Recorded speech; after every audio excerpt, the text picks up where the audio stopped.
谢了。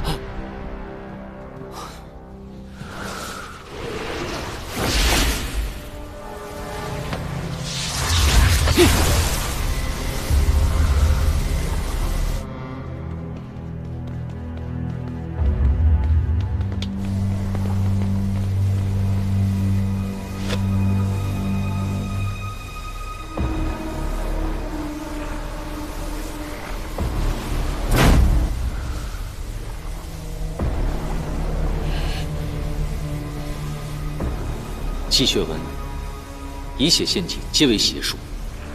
残杀子民，以满私欲，怎配为一方王侯？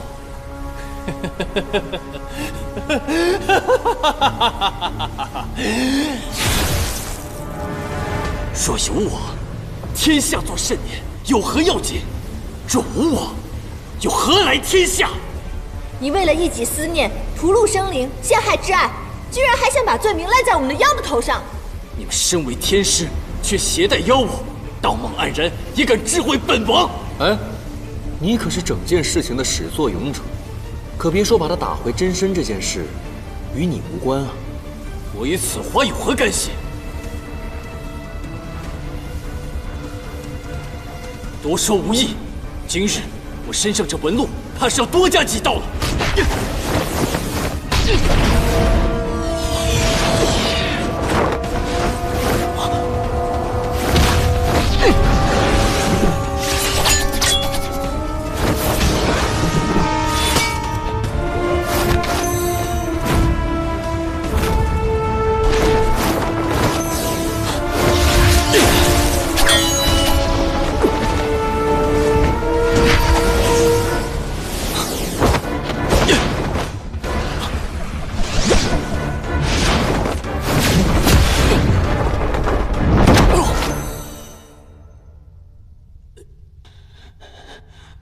我的长生丹就要炼成了，你们拦不了我。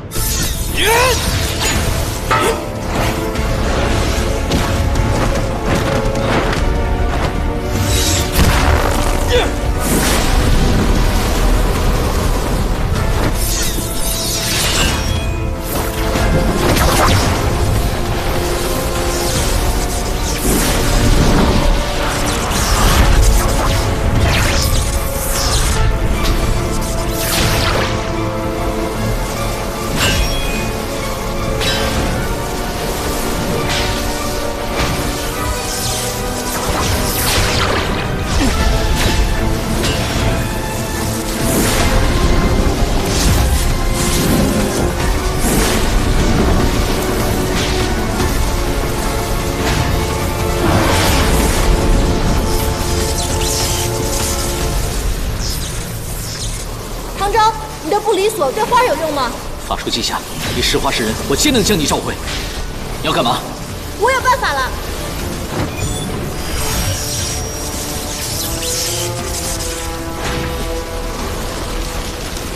林丹，快走啊！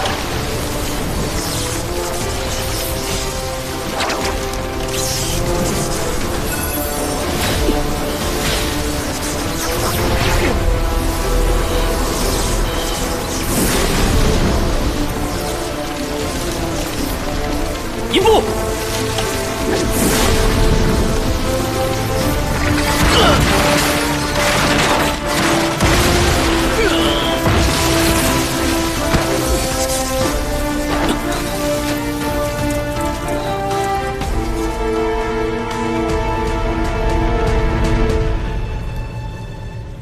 严丹，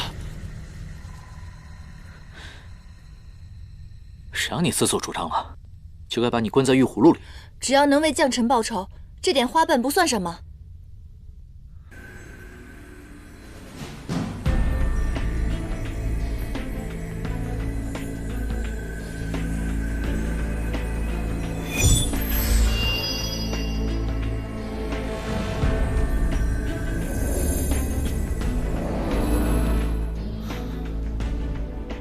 毒性虽退，但妖元受损。短期之内无法恢复人身。严旦所现法阵十分诡异，非凡人所布。从今天开始，你我各走各的路。我要带严旦回去看病。不行，为什么？你来这里是为了师门任务，跟严旦有何关系？你有什么理由不让我带他回去？伤害严旦的人很可能是宫中异象的元凶。王都大量女子失踪，人人自危，所以他们都闭门不出。严旦怕是那个时候就被盯上了。我不想听你说这么多。你的职责是捉妖，我的责任是守护严旦。至于凶手是谁，对我来说并没有那么重要。我相信野兰山的温泉定能助他恢复。哎呀，我就是为了躲你们相争才这么倒霉的，被打回了真身，如今还来，团结一下不好吗？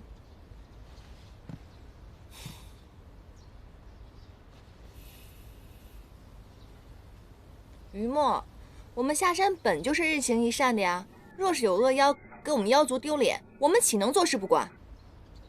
把你那万妖之王的气势拿出来，给他们凌霄派看看，一定把那个害群之马给我找出来。再说了，如果弄清楚前因后果的话，我也可以在我的红尘路上添上一笔，这样不仅能够娱人，还可以警示。那你可怎么办？放心吧，我自己的妖缘我清楚，无大碍的。况且经历人生况味，写出动人的折子戏，乃是我的大志，别再瞻前顾后的啦。我相信凭借我们3个人的聪明才智，一定能把真凶找出来，到时候我的毒自然就可以解啦。堂堂万妖之王，不会没有莲花精的觉悟高吧？我不与你计较，只是看在严旦的面子上，今日入宫除妖，别拖我后腿。恶妖已于宫中现身，敬众天师速速前去助力。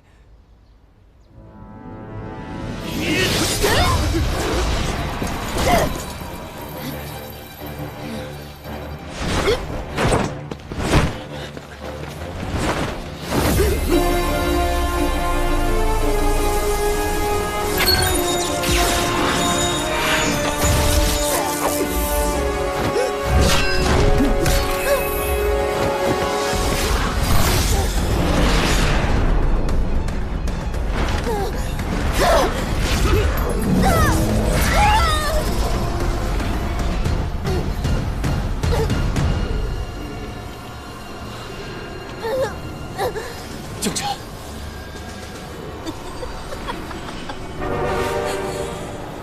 没错，那些女子都是我杀的，一切都是我做的。大胆妖孽，竟敢使用妖术魅惑殿下，草菅人命！我这便将你彻底铲除，替天行道。爱妃，殿下小心，此妖妖力尚未散尽，切莫近身，以免他满心怨气，伤及殿下。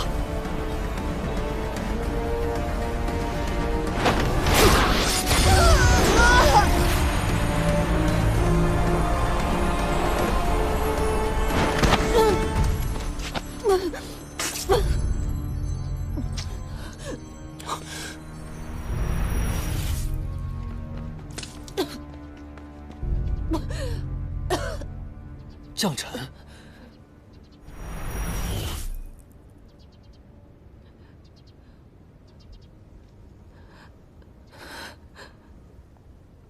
佩洛，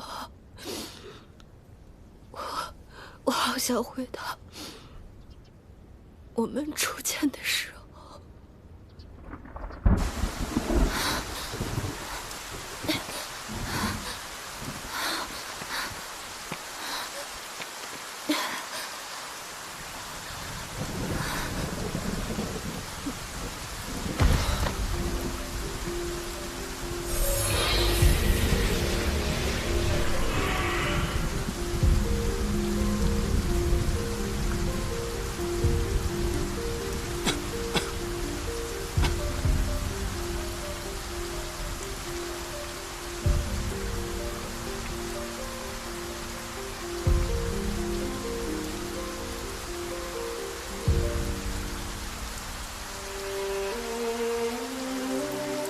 你也这般柔肤体弱，独立于这南市，倒是与我同病相怜。不如我与你作陪吧。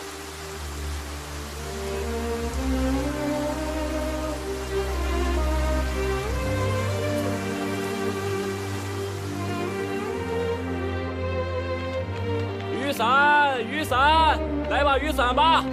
来，公子，看看雨伞。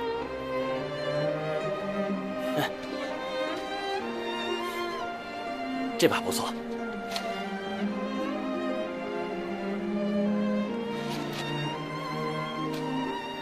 店家，我要这把伞。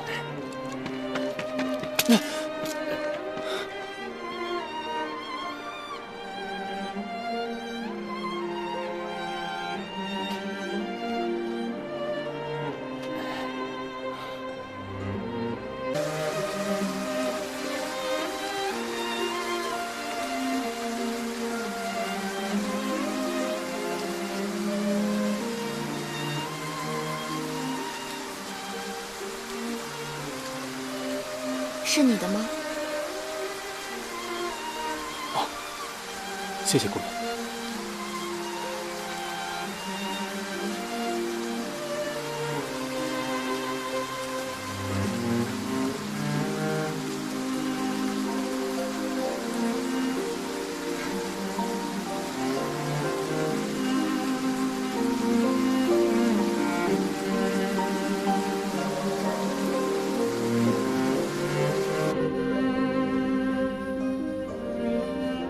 没想到，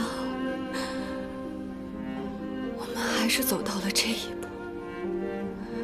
但我无悔，那把伞仍在我的心里。只是日后，再无人于风雨中为你撑伞了，你要保重。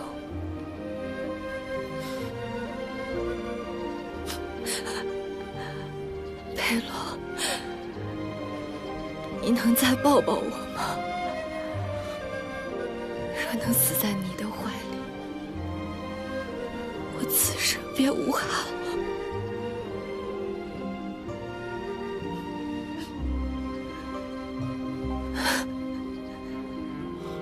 殿下，此妖物今日被殿下授意斩杀，岂会没有恨意？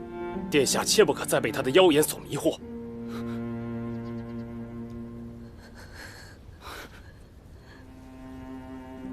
江辰，所系种种，本王定会铭记于心，永志不忘。可有些错，既然犯下了，本王亦无可奈何。莫要怪本王。上穷碧落，下黄泉，佩回泪将尽，沉落故事心。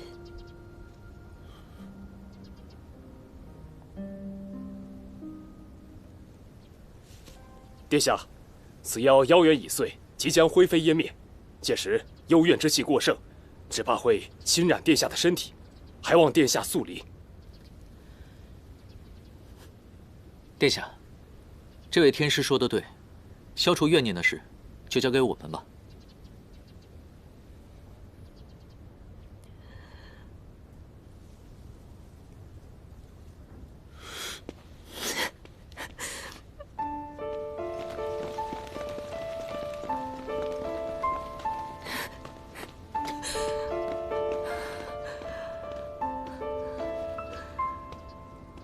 江澄姑娘，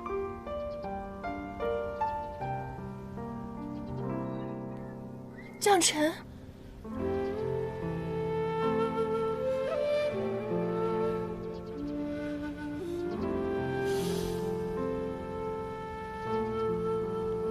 江澄姑娘，明明有异言，为何会如此啊？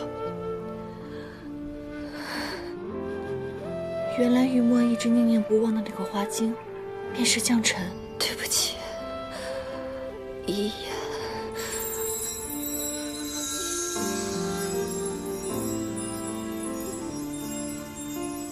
江澄姑娘，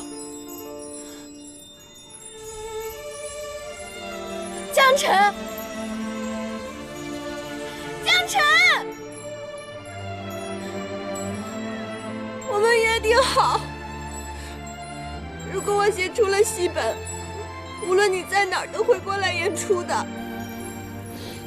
我一直按照我们的约定，如今戏本出的序章，你却食言了，将臣。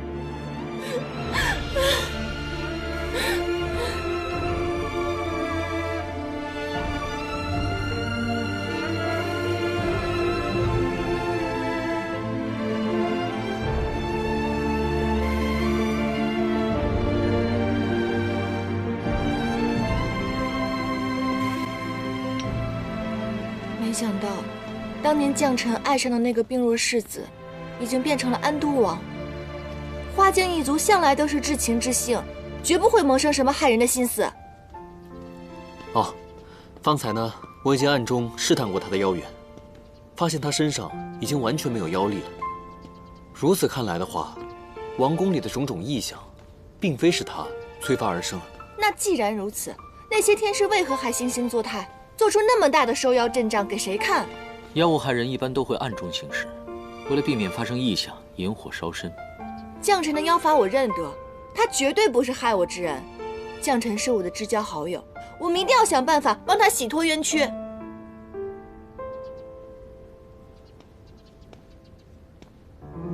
唐天师，你此行到宫中的任务是来除妖的，现如今将臣已死，你跟他又非亲非友的，我劝你啊，赶快领了赏赐之后，就离开吧。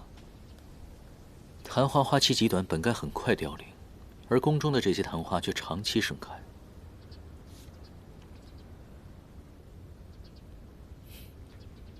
此花是以妖法催化来挡煞气的，所以真正的妖一日未除，我便一日不会离开。你可是个捉妖师啊，你居然会同情妖？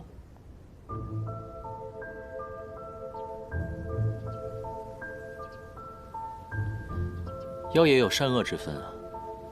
若将臣并非真正作恶的话，就不能让他含冤而死。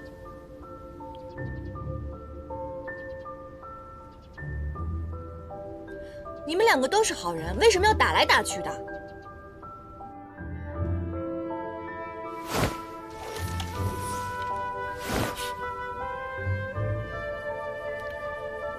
于墨，于墨，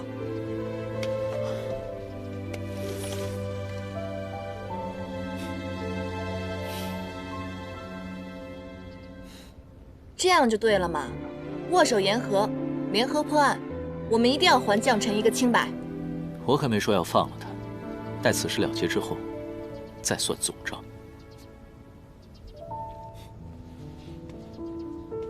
没问题。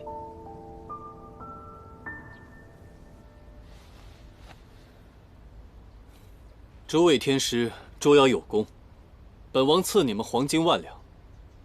即日起，张榜昭告，祸患已除，百姓安乐。谢殿下。禀殿下，在下有一个小师妹，曾在宫外与王妃在戏班一起共事。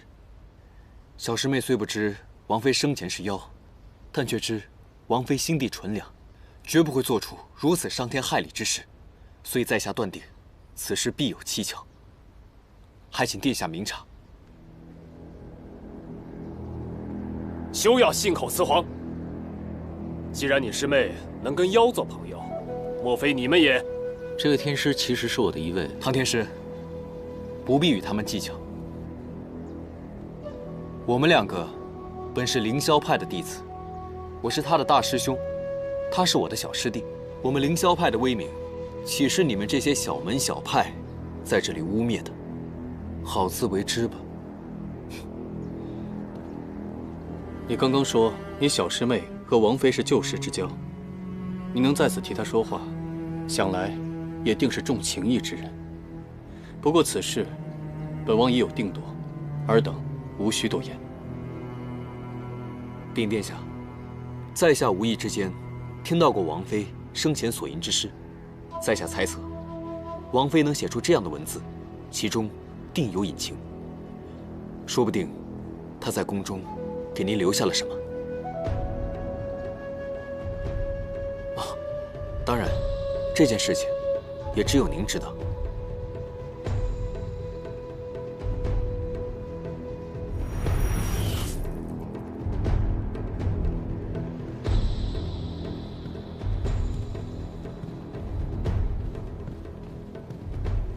上穷碧落下黄泉。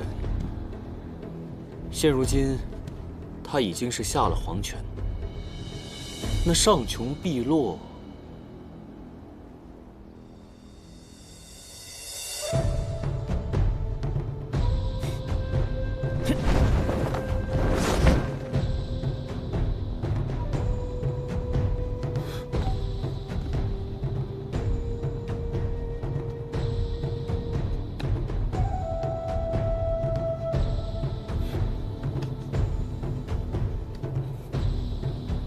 殿下，让我来试试。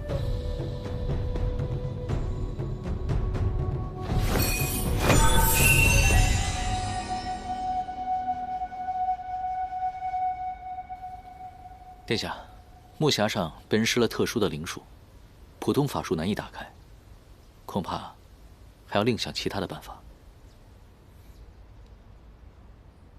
既然你可以找到这个木匣，那本王相信你一定也可以找到打开这个木匣的方法。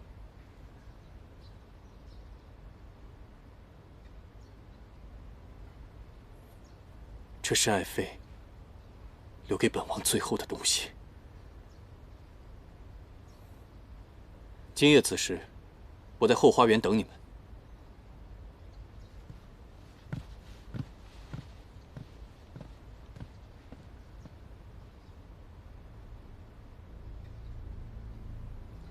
将臣画中蕴藏的深意，竟然被他一语道破。看来山境中传言非虚，于墨提亲将臣被拒。看来于墨是真的很喜欢、很在意将臣啊。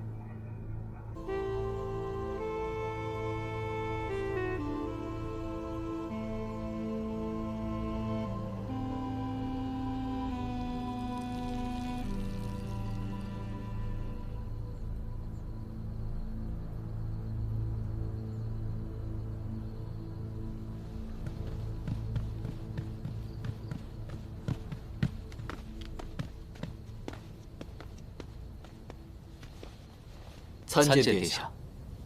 爱妃如今已经灰飞烟灭，我便再次埋了一些她的衣物，为她立了这衣冠冢。她生前最喜欢喝梅子酿，我特意命人多酿来几坛，今夜亲手为她祭酒，愿她能够安息。殿下既然如此爱慕王妃，为何还要找人杀她？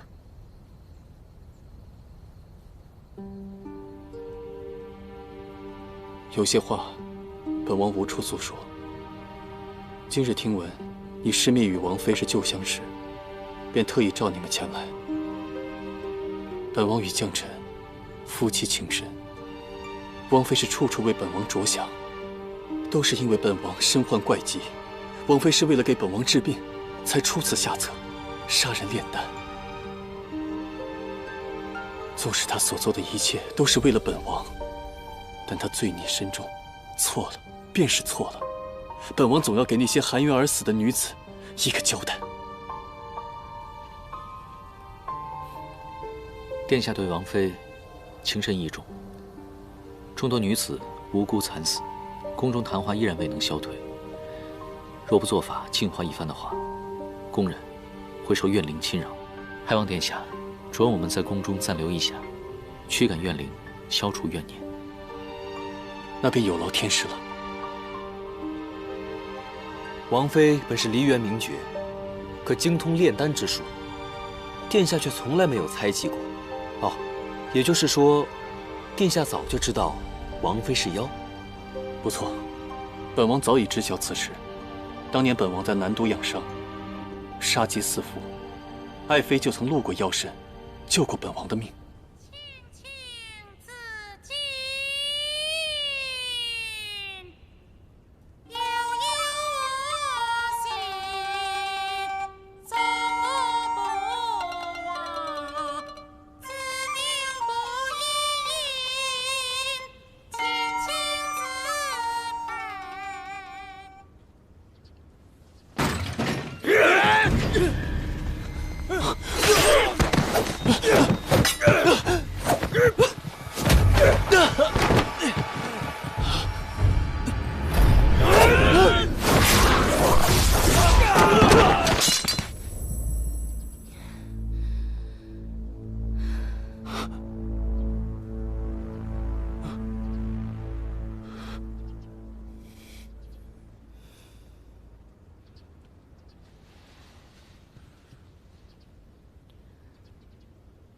从前我没坦白我的身份，骗了你，你不怪我吗？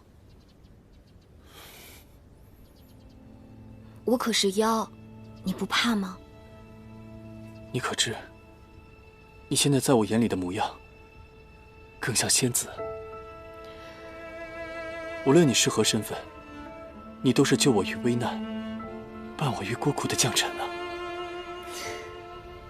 当时本王深信爱妃心地纯良，是人是妖又有何所谓？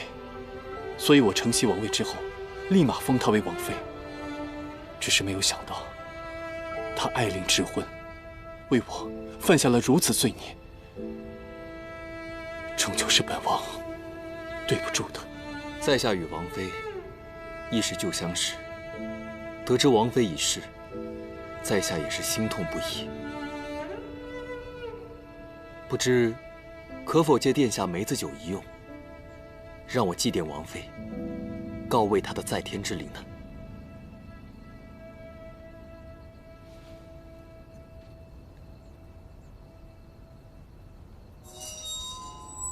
一眼果然在他身上。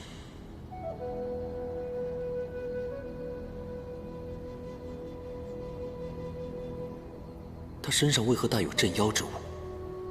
若不将此物除去，恐怕无法拿回一眼。能有人与本王一同悼念王妃，吾心甚慰。现如今斯人已逝，还烦请殿下节哀。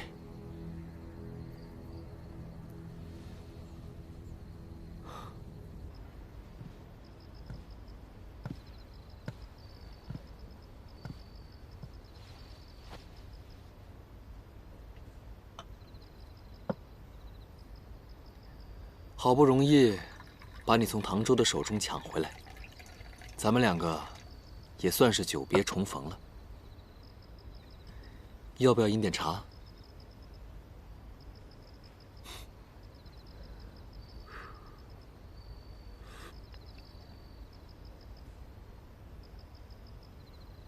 怎么了？我看你可是无精打采的，不开心，还是有什么心事？要不要我陪你聊聊？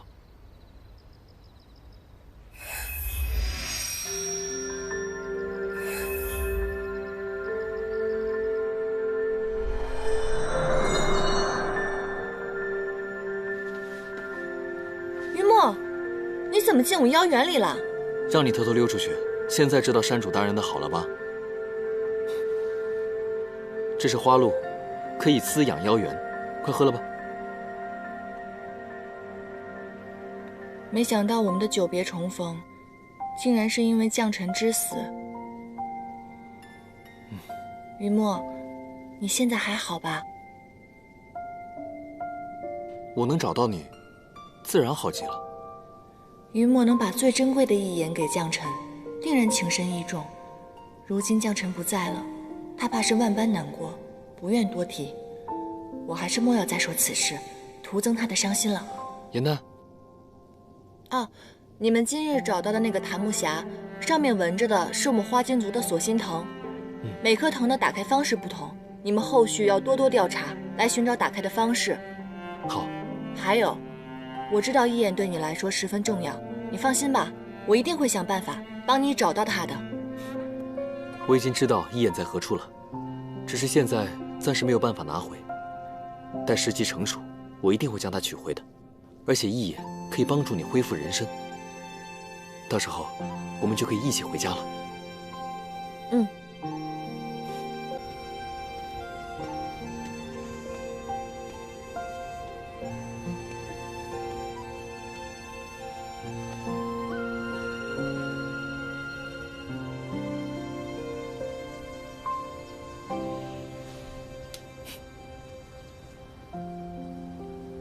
云墨呢？今天他怎么不来护花啊？我们山主大人刚刚痛失挚爱，只怕他想一个人悼念悼念，你就让他先缓一缓吧。他喜欢将臣。云墨曾经把自己最重要的东西给了将臣，可没有想到将臣还是选择了别人。这么多年，云墨对他念念不忘，没想到重逢之日便是死别。云墨心情肯定不佳，如果日后有冲撞你的地方，还请你多多体谅。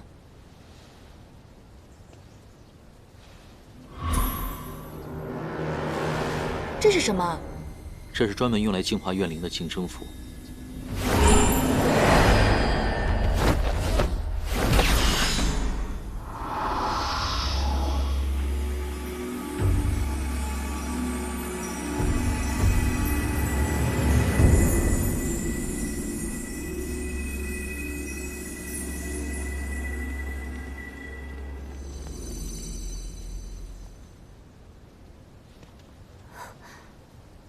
那妖妃果然厉害，竟然连凌霄派的天师都除不掉这些花。这怎么办啊？天师，请问，这里昙花是何时出现的？这月初5，王都内诸多生于子时的女子失踪，闹得人心惶惶。初始那日，妖妃的宫外便生出了这些昙花，一定是她将那些女子给活活生吃了。他们的怨灵才不肯离开。那最早的异象只有昙花吗？血河和乌鸦又是何时出现的？昙花疯长后，殿下第2日就召了天师入宫，但那妖妃好像并不害怕，反倒是变本加厉了起来。几日后，护城河突然血水横流，引来了成群的乌鸦。再后来，昙花越开越多，整座王宫都被白花缠绕，吓人的很。别说了，走吧。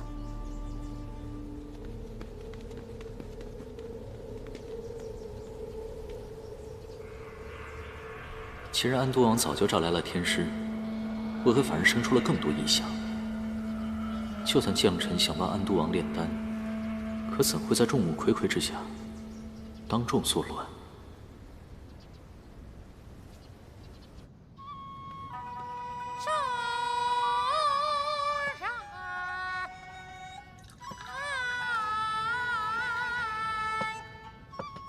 爱妃喜欢听戏。可有很多戏，本王都还没来得及陪她听完，她却已经不在人世。你能陪本王一同听戏，消解痛苦，本王也算有机会可以说些体己话。王妃既已离世，烦请殿下勿要太过思量。能同殿下一同听戏，一同饮酒，实属在下荣幸。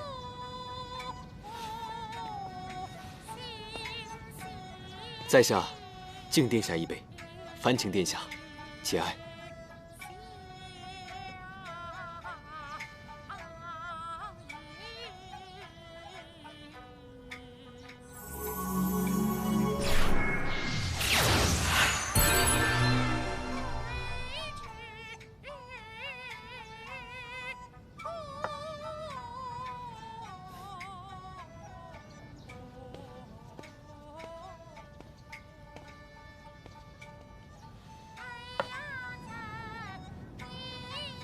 此物竟是千年桃木所化，暗藏灵阵玄机，怕是极难破除。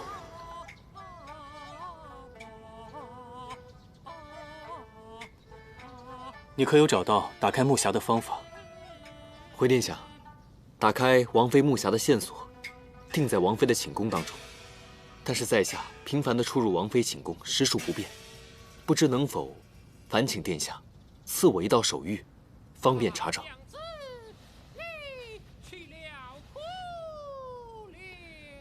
有此令牌，如本王亲临，用了它，不必束手束脚，尽快找到打开木匣的方法。是，谢殿下。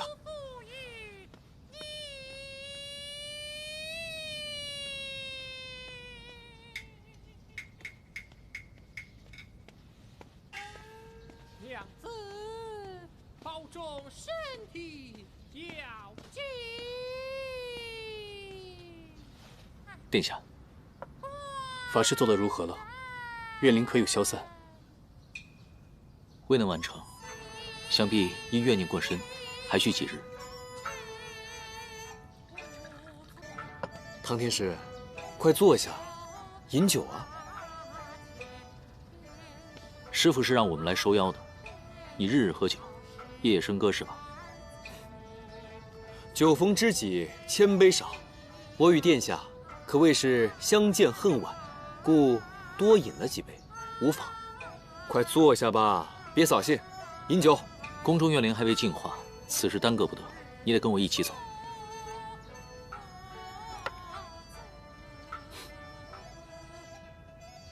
这件事情你如此上心，想必是想赶快去找小师妹邀功，讨她欢心吧？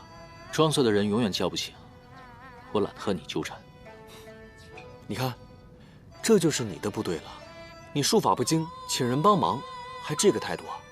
再说了，那个木匣也是我找到的，此事与你无关吧？要邀功也是我呀。还有啊，小师妹喜欢的是我劝你离她远点。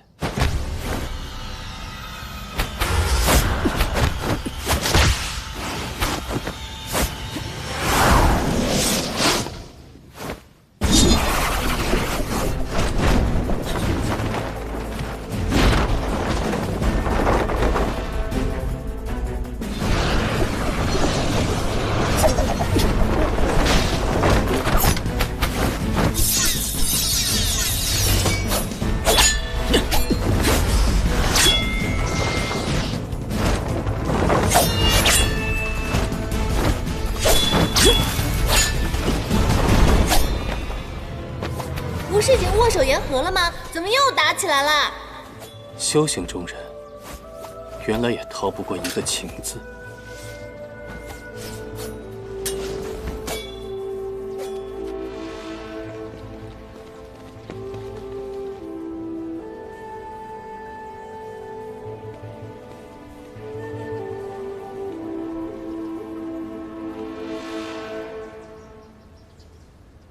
有人把守，还不赶紧将于墨给你的令牌拿出来？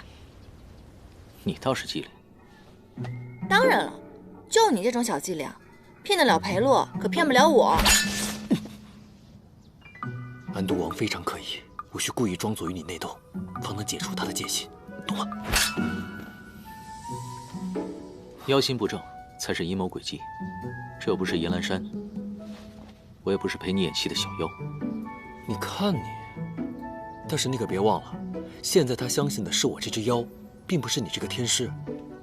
哎，你看，这个可是安都王的令牌，得此令牌者，可以随意出入宫中。你到底想要什么？直说。聪明。安都王身上有一块千年桃木，是用来防妖的，我无法近他的身。那你为什么要近他的身？因为我要拿回属于我自己的东西啊。如果我说的是假的话，我同意和你大杀一场。成交。聪明，拿着。还有啊，严旦可不能同你一起查案。凭你的法力，我不放心啊，他必须跟着我。幕府可解，严旦不给。若有实证，我会给你发信号，召你前来。再说了，以我对你跟于墨的了解，既然决定联合调查，就不可能中途变卦，更别说还拿什么莫须有的小师妹说事儿。要我说，就你这种浮夸的演戏，连我们戏台都登不上。要不然你拜我为师？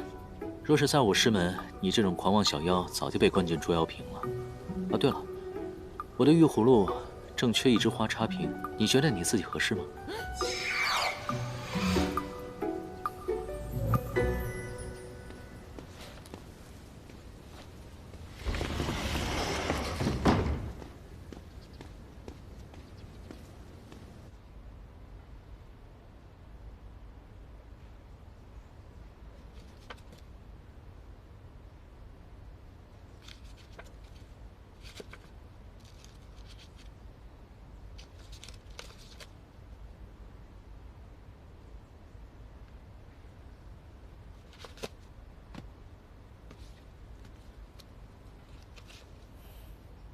自封妃之后，每年生辰，安都王都会赠王妃交房之喜。这几年为何停了？哎，这里记载，王妃于壬辰年孟月自请封宫，安都王授意，其宫中份例一律减半。看来他们早已不和。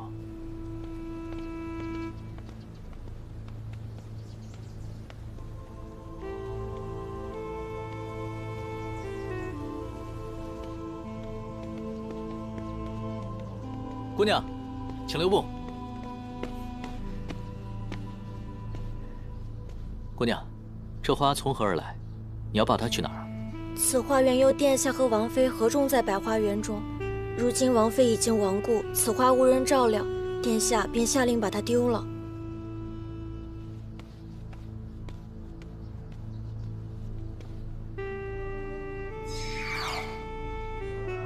哎，这个裴洛口口声声说深爱着将臣，可如今却要丢掉他们一起种的花，这一定有问题。大胆，竟敢挡我们圣德侧妃的路，还不赶快让开！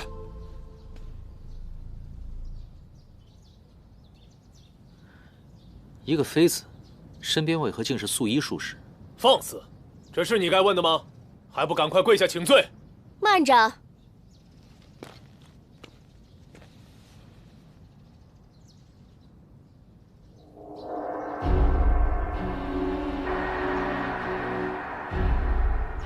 帝君，你们认识吗？帝君是什么？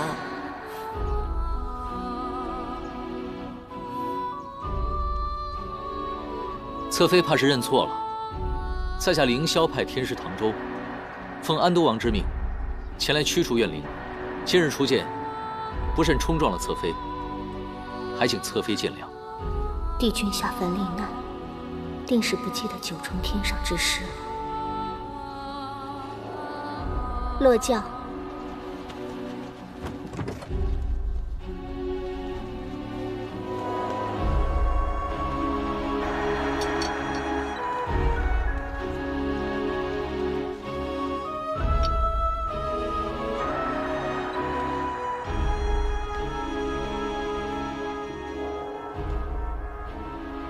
我并未认错，我亦是修炼之人。昔年，我于师门修行时，曾习得卜算之法，能见人的过往当下。方才我见公子身上颇有仙气，以前定是九重天上的神仙，故而这般称呼，请勿见怪。哎，你还真是神仙啊！一人得道，鸡犬升天。等你飞升成仙那日，可别忘了带带我啊！颜淡，你竟还活着！没想到到了凡间，你仍在帝君身侧。侧妃，侧妃，侧妃既是术士，为何会入宫为妃呢？又为何会有净身符？说来话长，此处并非叙话之地。唐公子受命去除怨灵，却在此徘徊，想必是遇到了难题。王公公语尚谦，线索繁多。既然公子撞上了我的教辇，自然是与我有缘。不如公子去我宫中一叙，说不定我能帮助一二。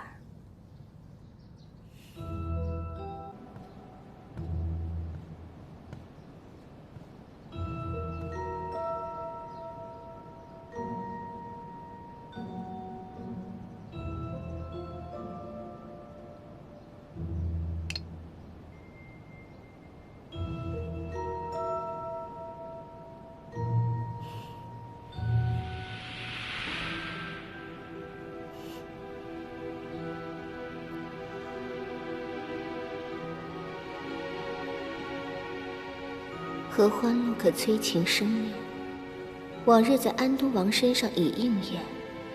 帝君如今是肉体凡胎，亦不能抵挡。若我能与帝君交好，攫取帝君神力，我说这妃子之位，便是安都王位，也不必放在眼里。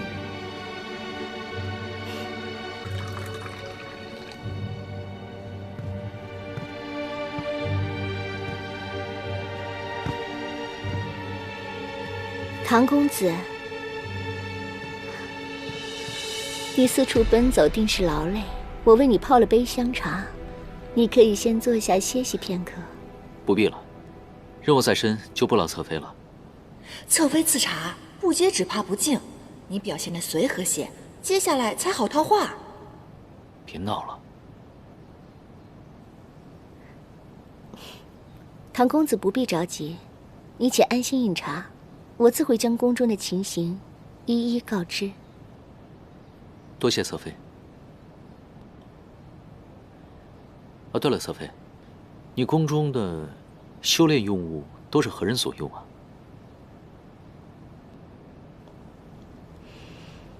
殿下酷爱修行之术，在巡游中与我结识，便将我强行纳为了侧妃。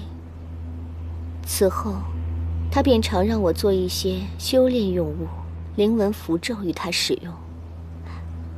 方才公子所见的净身符便是其中之一。不过，至于殿下为何要此物，又用作何处，那我便不知了。这个裴洛，表面上对将臣一往情深，背后却强抢民女。看来我们猜的没错，他就是狡言违行，这背后一定另有阴谋。那他所用的净身符，可否与我一看？同为术士，自该相助。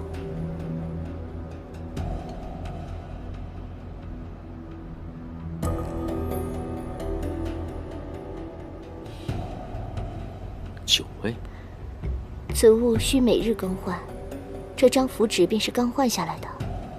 如若9位身中，定是每日悬挂于9阁之中。多谢侧妃解惑，我先行告退。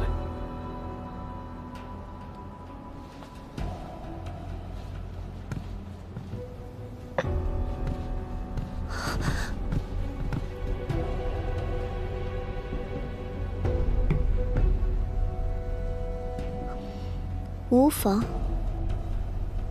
帝君，元旦，我们来日方长。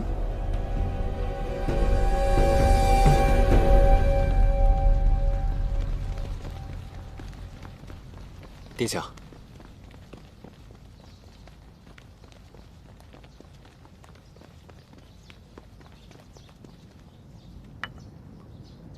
不知殿下身上一直所佩的饰物是为何物？哦，这个是之前宫中来的捉妖天师，担心宫中妖邪未退，便给了我这千年桃木，驱邪镇妖，用以御身。千年桃木实为辟邪神器，可是桃木性烈难调，若碰到相冲之物，必然适得其反。不如我帮殿下瞧瞧。这个天师就不用操心了，我以佐以玳瑁、麒麟角、幻土融入其中，助其电照风行，物尽其用。这几味用料颇为讲究，若不是修炼之人，极难知晓。他怎会对术法之事如此了解？难道在私练功法？殿下，有一名天师今日进了侧妃宫里。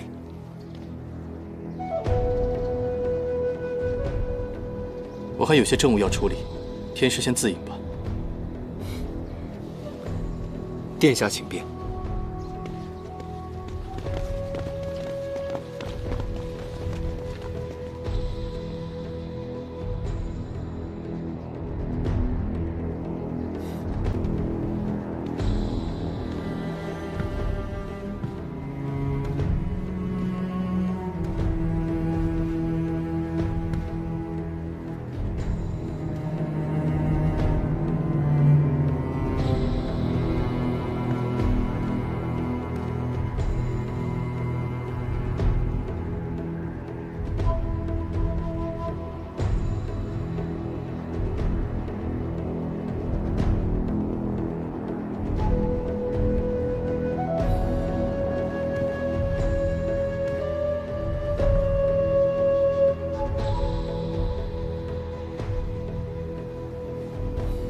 其他烛台上皆沾有蜡油，为何这只如此干净？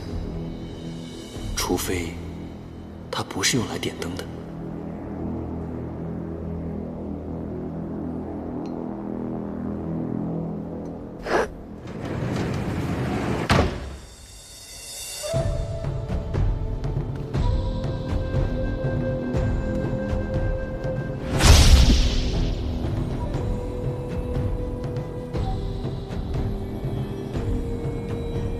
此处灵力聚集，定是裴洛修炼之所。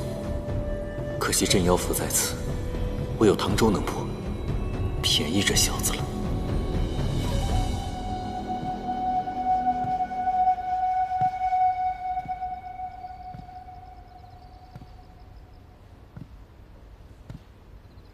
这酒不仅有草木粮食气味，还隐隐透出一股血腥之气。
我进阁见财阀的信号，你来的倒挺快。我是担心你的法力平平，拖累我和严丹。你们快来看，是之前失踪的那些女子。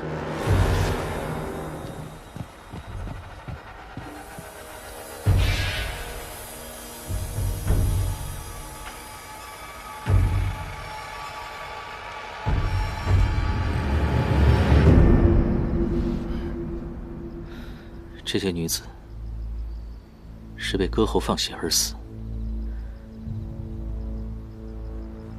看来并非是妖邪所致，而是人祸。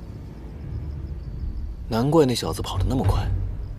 放心吧，我已经在他身上设了追踪符。哦，那还不快追！哦。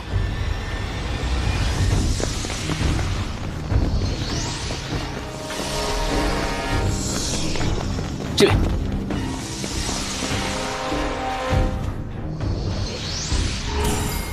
追踪符已破，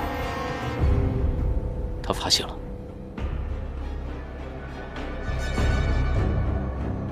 来人啊！有刺客！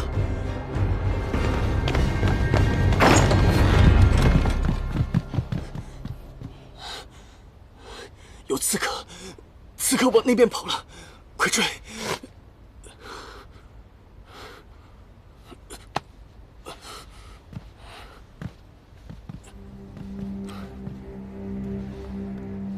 殿下不必担心，追踪符设有磷粉，灯火一熄，磷粉亮起，暴露无遗。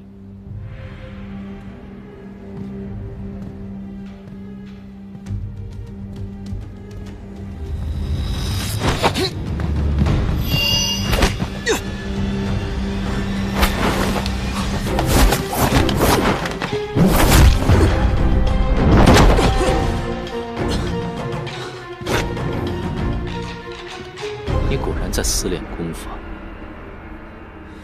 你诈我！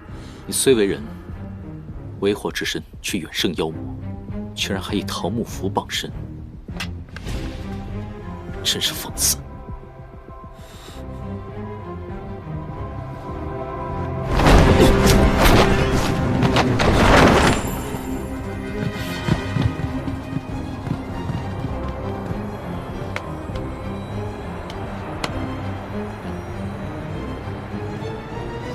堂堂万妖之王，还不是需要一个肉体凡胎相助？等着吧。别聊了，快点吧。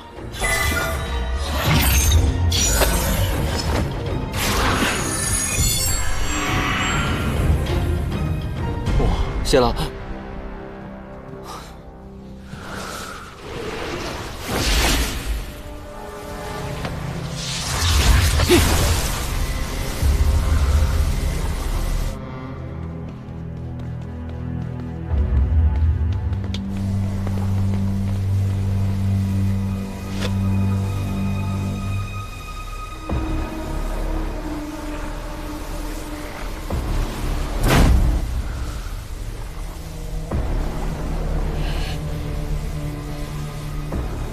纪学文，以血陷阱，皆为邪术。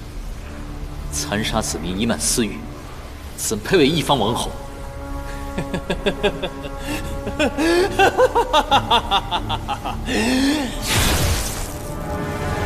若有我，天下作甚也？有何要紧？若无我，又何来天下？你为了一己私念，屠戮生灵，陷害挚爱，居然还想把罪名赖在我们的妖的头上！你们身为天师，却携带妖物，道貌岸然，也敢质毁本王！哎，你可是整件事情的始作俑者，可别说把他打回真身这件事与你无关啊！我与此花有何干系？多说无益。今日我身上这纹路，怕是要多加几道了。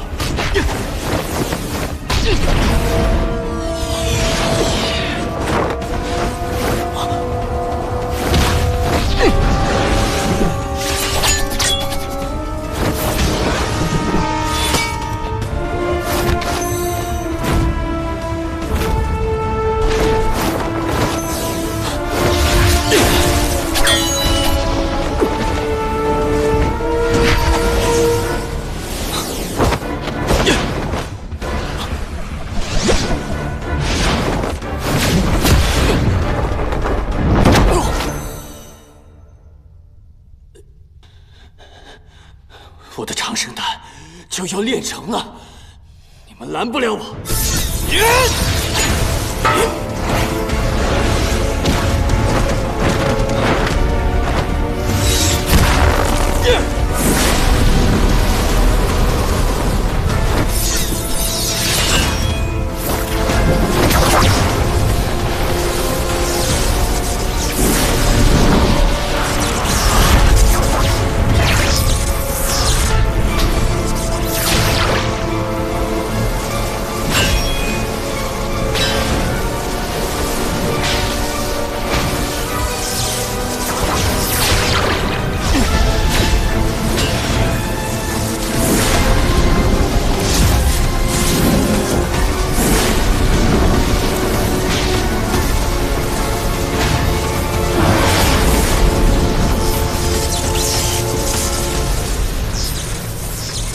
唐昭，你的不离锁对花有用吗？法术记下，你是花是人，我皆能将你召回。你要干嘛？我有办法了。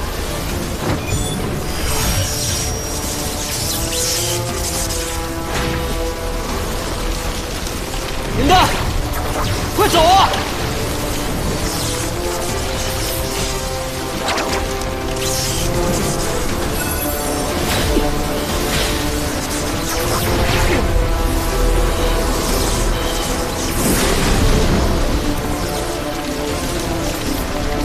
一步！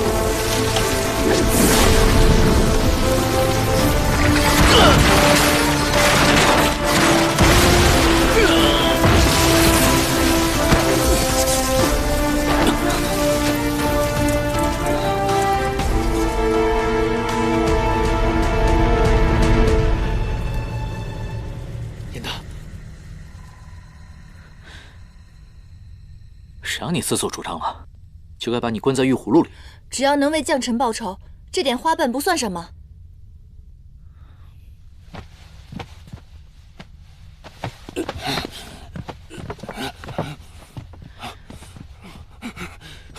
丹药以血淬炼，聚阴生煞，符之五脏俱焚。你将不知血河、乌鸦异象、杀人炼丹的种种罪行嫁祸在将臣身上，你还口口声声地说爱他，你懂什么是爱吗？是他先负的我。王妃久久无出，殿下先前又身怀恶疾，各方常有异动，我等实为忧虑啊。还望殿下早日封妃纳新，子嗣绵延，方可稳定民心啊。本王曾与王妃约誓，终生厮守，唯有彼此，断不可能再纳新人。更何况，本王的旧疾早已康复，不用再劝了。殿下，殿下，莫不是旧疾犯了？快传大夫！是，殿下。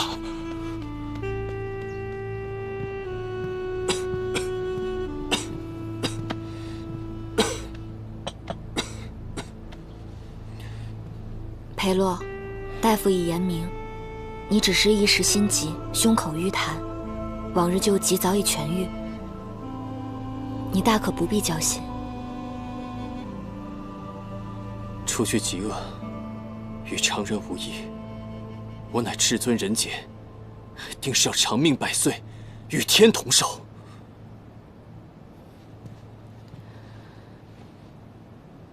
你为何还执念于长生？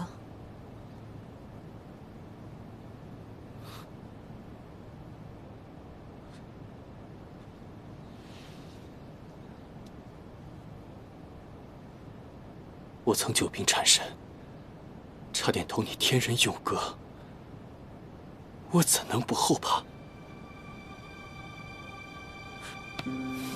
若我无法长生，民心生疑，这王都迟早有一天都要拱手让人。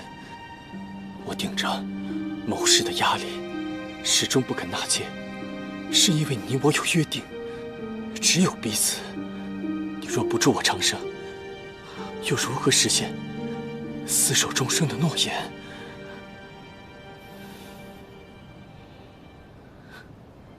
江辰，再给我一颗神丹吧。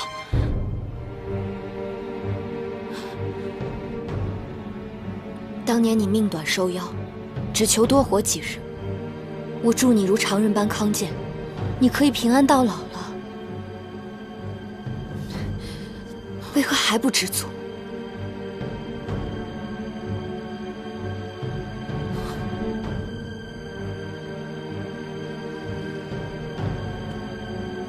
你是药，你可以活千秋万载，可我纵然病愈，也不过寿命数10年。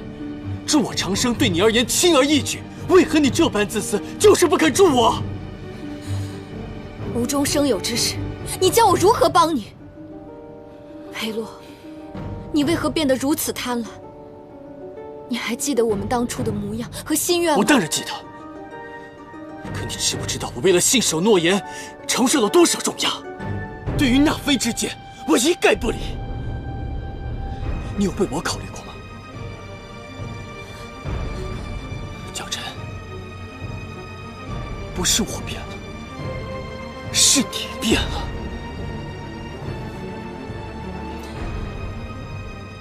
那侧妃绵延此死，能安抚你的证据，那你便纳吧。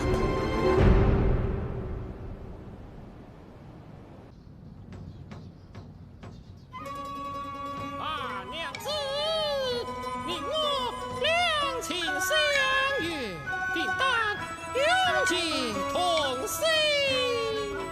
夫君岂敢一片痴情，定当永不负心。娘子，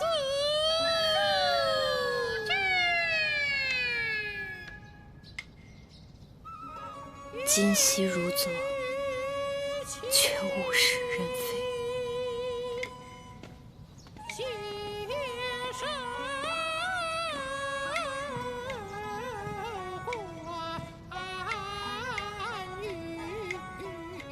这就是那位善修术法的圣德侧妃。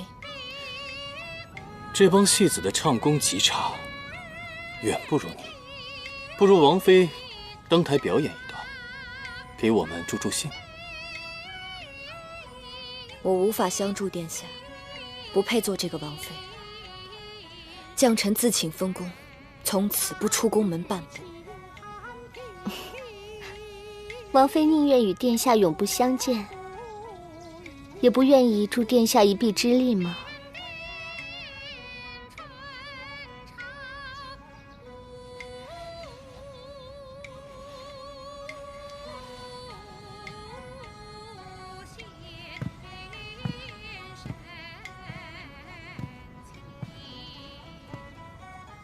江辰，是你先违背了我们之间的誓言，日后莫要后悔。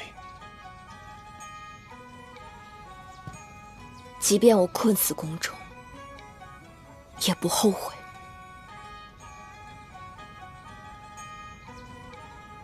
原来王权也行，是永远也无法得到满足的。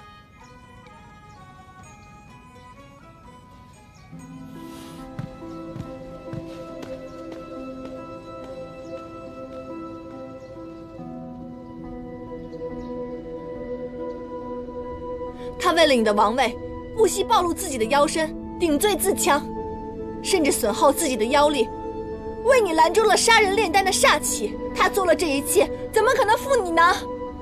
他既然说爱我，却不肯助我长生，让我与他长长久久的在一起，那便是不够爱了。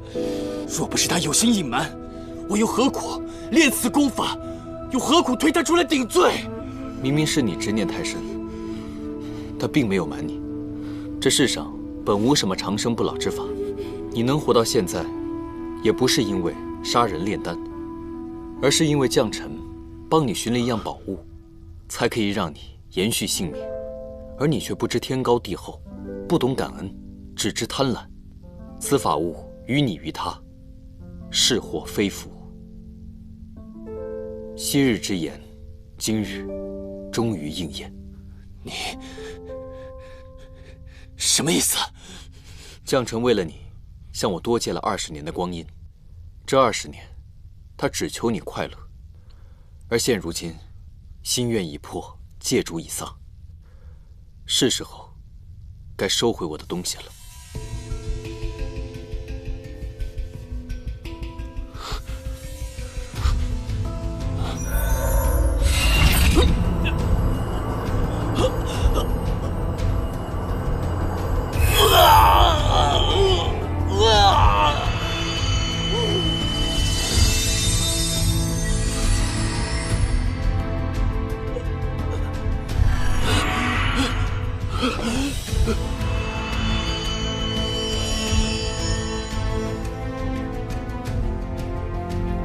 这便是你的义眼吗？此物并非普通妖猿，他究竟是何人？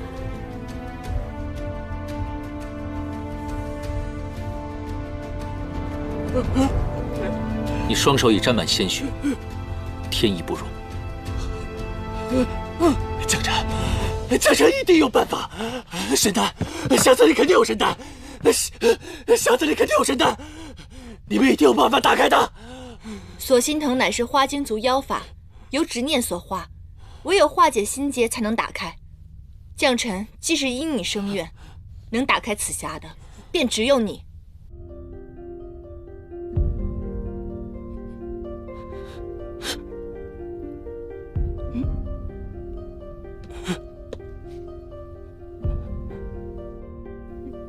原来将臣想要的是心上人的一滴泪。将臣，裴洛，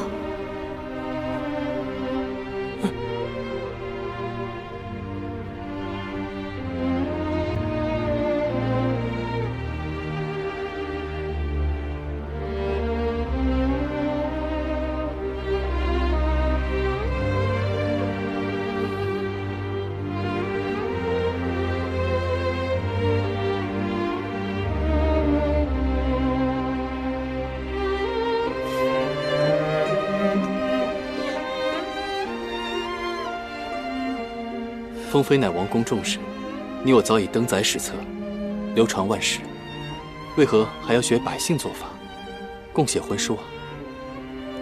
我不在乎流传万世，只喜好这婚书，名字共写，好证我们一生一世一双人。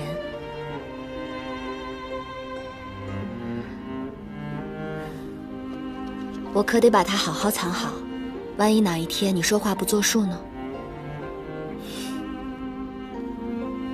我一心解你病痛，圆你心愿，没曾想，却又给了你新的禁锢。自始至终，将臣心中只希望你平安喜乐。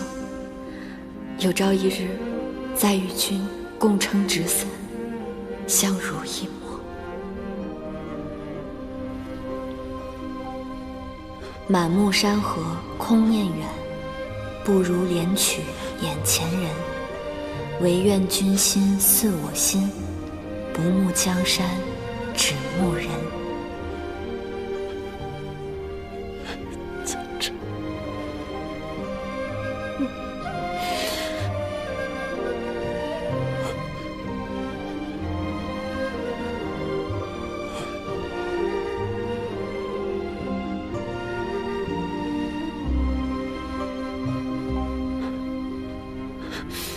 江辰，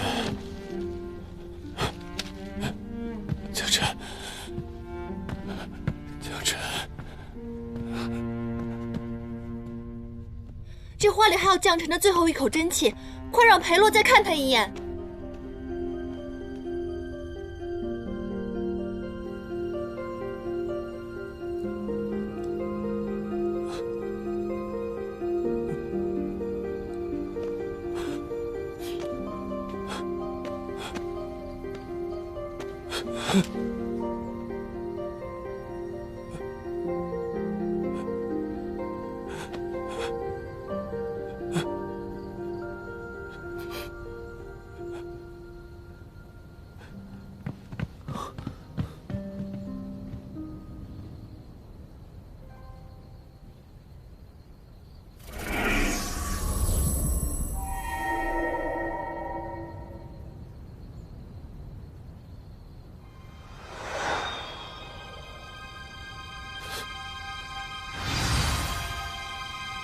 江辰，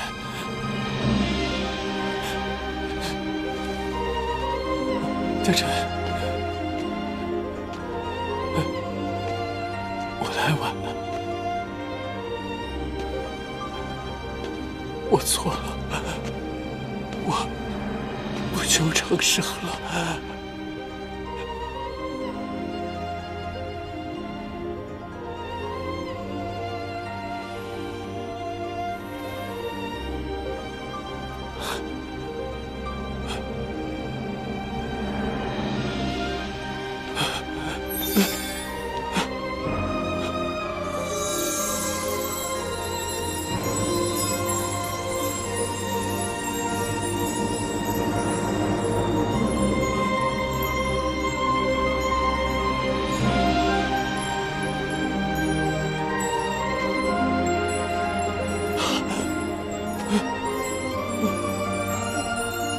江辰，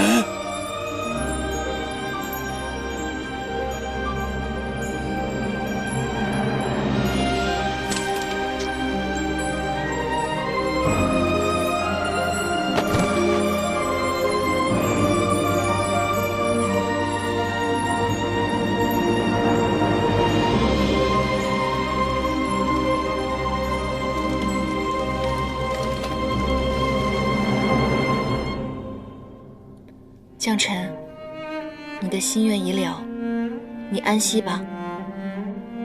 放心，我会记住我们的约定，我会替你好好看这个世界，历尽人世间的五毒六妄、七情八苦，写出刻骨铭心的戏本，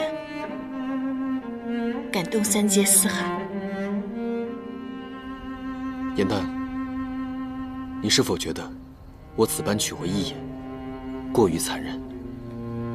若是裴洛相信将臣，不该到这一步。相爱之人本应坦诚相待，不留嫌隙。倘若有一天，你发现我骗了你些什么，你会怎么做？山主大人也有对不起我的时候吗？那自然是要让你做牛做马，好好补偿一下了。方才我探了一下裴洛，以他的修为，不可能施展困住颜淡的法阵。以他看四叶邯郸的神色，却像毫不知情。如此看来，伤颜淡之人，与此案并无关联。安东王一事，王都必定会大乱，我们得先离开这里。等一下，现如今我已经拿回一眼，我可以催用我的灵力，来化回颜淡的人身。之前不都已经说过了吗？现在把它画出来的话，太过于冒险。况且我们来的时候是2个人，现在多出了1个，你觉得别人不会怀疑吗？一切等出去了之后再说。等等，方才在密室中，我察觉有一事奇怪，明明风力已停，我的花瓣却仍然飘去了丹罗炉顶。此路不凡，或许是其中藏有什么厉害的法器。神器里尘出现时会有万物席卷、烽烟立止之异象。说不定丹炉中藏的就是里尘，我们速速回去一探。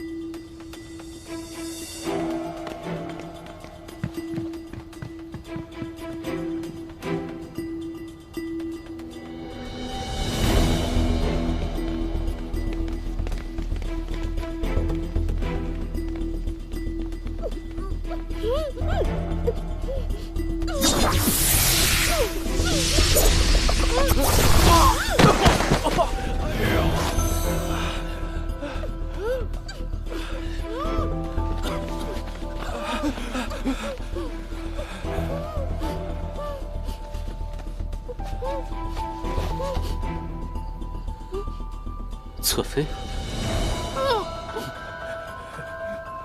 你们两个好大的胆子，竟然敢行此恶举！说，为何要害人？天师饶命！我们在侧妃宫中偷到幼物，被他撞破，这才一时动了歪念。圣德谢过公子。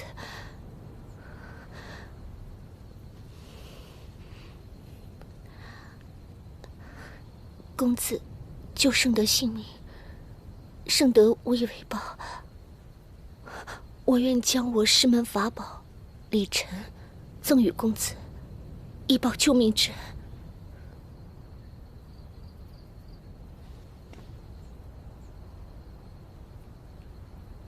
侧妃，我也正在寻找此物，那就有劳侧妃了。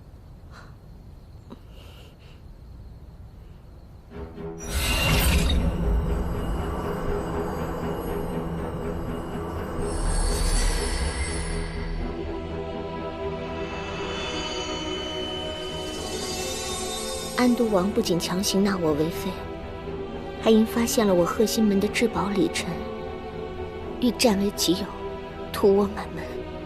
此法器灵力不凡，以法施出，清风席卷，气无力止，万尘可散。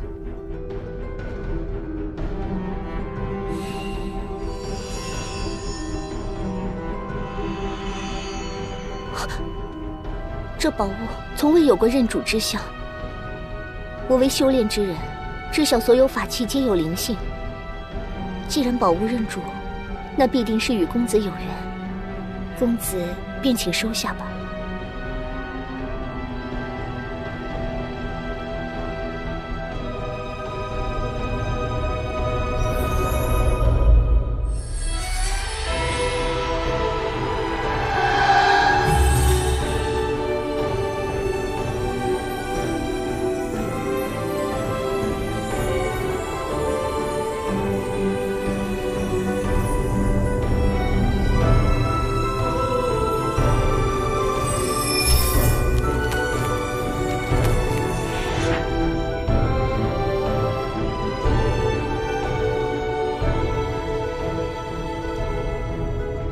多亏有我，才未错失神器。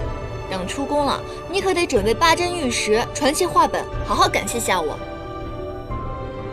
听说唐师弟清正洒脱，不染物欲，如此看来也是假的吧？看来于师兄也并不了解我。我这个人吧，既贪婪又小气，别说是宝物了，哪怕是一朵花，我都会占为己有，更不可能会让给旁人。哼！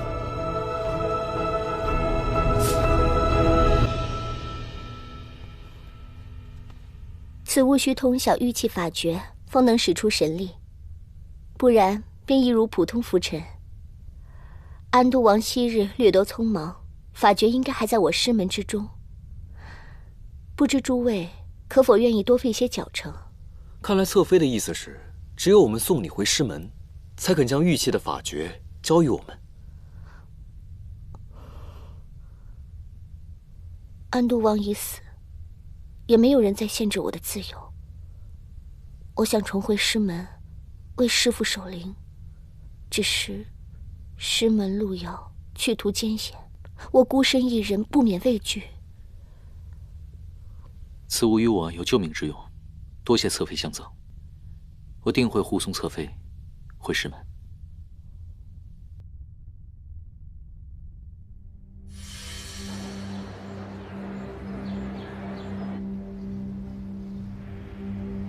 盛德去忙了，有些事情我要通知你。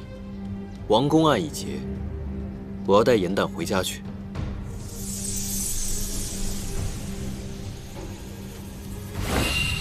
他秉性未清，还需继续教化。他是我野兰山的妖，该如何行动，需要你的指点吗？不离所为正，他现在是我的妖。你现在就把这法术解了，不然我就杀了你。阁下的意思是，让我连你一起抓了？那就试试吧。哎，又开始了，这两个人我一个都不敢得罪，真是大王打架，小妖遭殃啊！你要带他走，可曾问过他的心思？好啊，现在我便让你亲耳听听，他是什么心意。不许动，出来说话。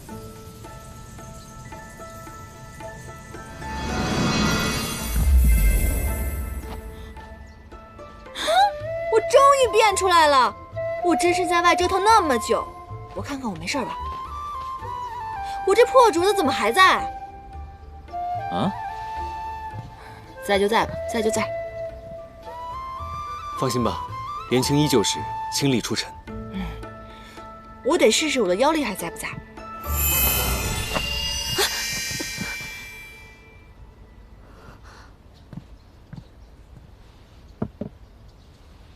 妖力？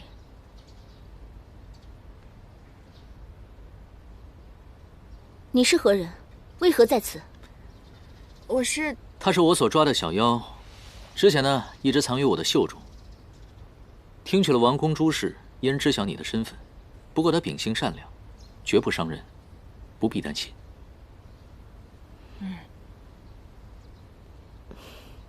既有唐公子担保，盛德便没有什么顾虑了。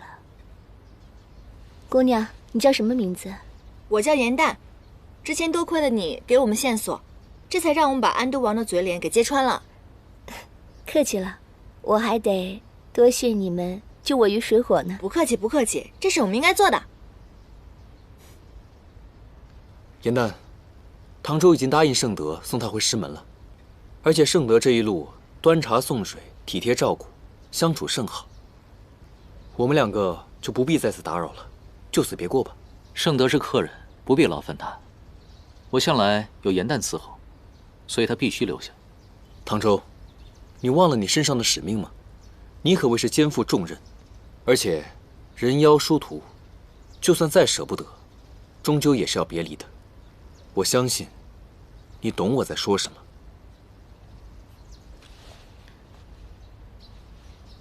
是去是留，不是你说了算，终究还是要过问他自己的意思。哎，这样吧，那我说两句吧。其实我呢，这些日子经历神府、凌霄派之行，还有王宫之事，我也明白了，与好友死别之痛，为好友报仇之快。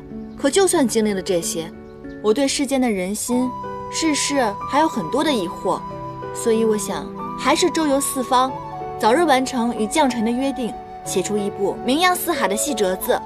这么说，你不想回夜来山了？我当然想回，那是我的家，可是不是现在。咱们下山不是也为了日行一善吗？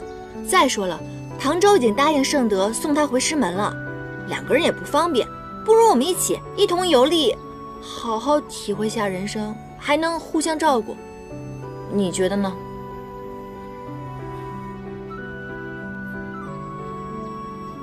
刚才不是你自己说的吗？会尊重他的心意。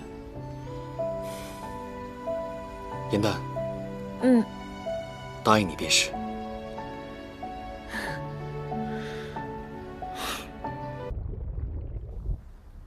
太子殿下，这是灵贝族进献给东海的灵风弓，听闻锋利无匹，急如闪电，对追击那九旗定大有助益。殿下，你要不试试？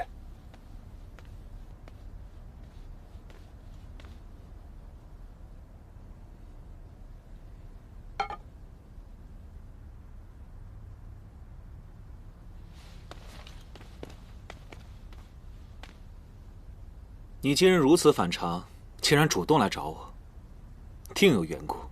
说吧，找我何事？我的确找你有事。我知道，近几日你率军追杀于墨，想必你也知道他九旗的身世了吧？于墨心怀挚爱，一心只愿追随心爱的人，畅游凡界，无心争夺权力。对于四海之主的位置，也丝毫不感兴趣。你这么做，只会引火烧身。若被其他水族知道了，反而会影响你东海的尊严。周兰，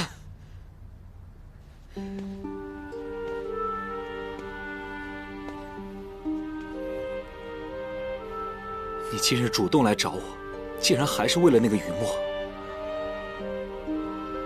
你我在玄心崖相伴100年，你真的就一点都不了解我的心意吗？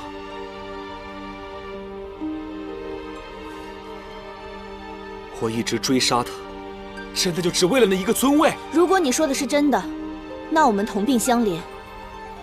今日，我再信你一次，也愿你信我一回。你，此话何意？青龙族向来敢爱敢恨，既然于墨心有所属，那我便断了对他的念想。从此之后，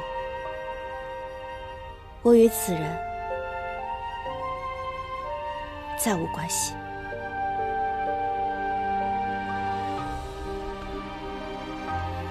这一次，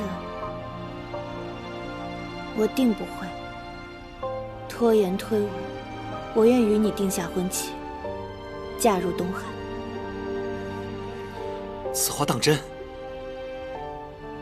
当真。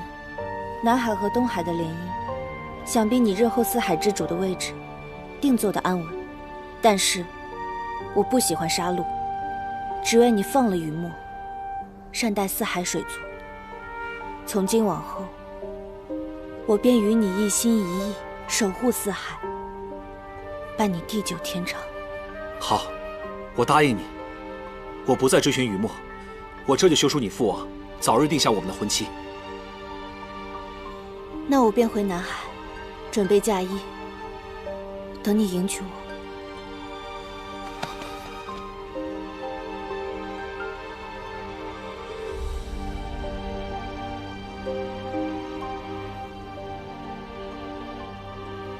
等我。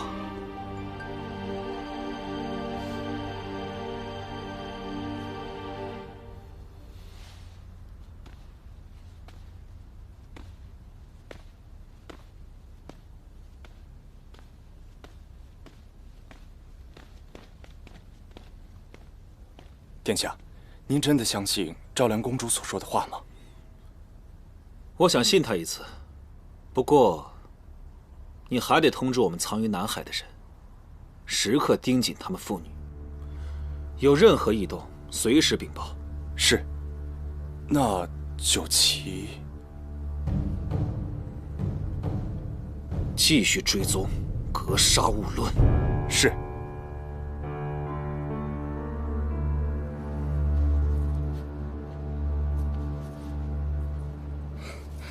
公主，这件嫁衣的衣料是天界所赐，花纹样式皆为上品，你可喜欢？过于华贵，还是换了吧。我倒是觉得此件甚好。父王。哎呀，父王，您来了，怎么不告诉女儿一声？想看看穿嫁衣的你。哎呀，想来只见你机灵骑射、英姿飒爽之貌，却未曾见过这副打扮。公主药来了。你病了？怎未听你提起啊？父王，其实我……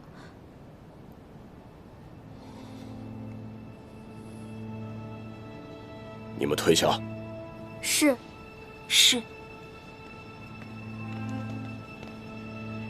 啊，你失了逆鳞？难怪如此虚弱。此鳞不仅是周身灵力所及，更是龙族适中之物。你大婚在即，怎会没了此物呢？有人相助，我与他逆鳞防身。何等朋友，值得献出逆鳞？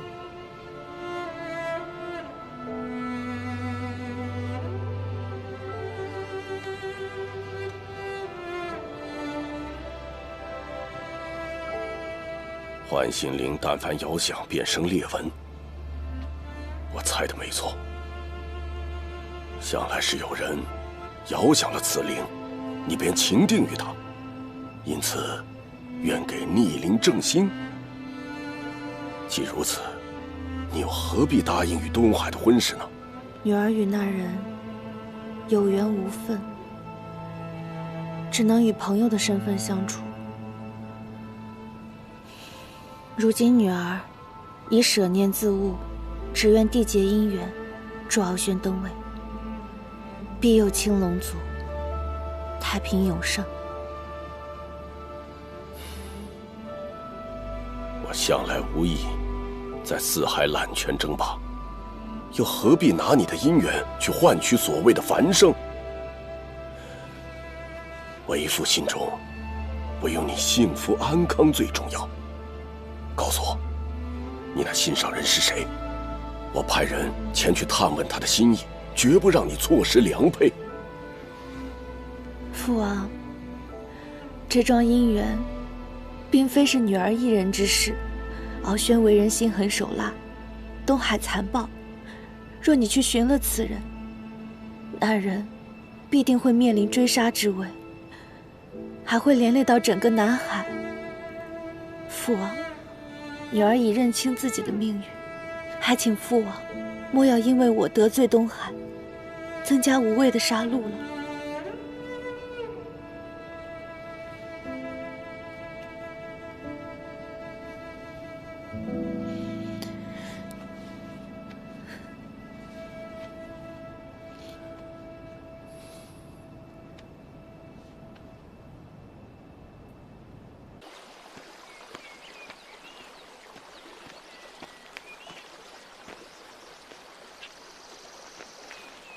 谢了。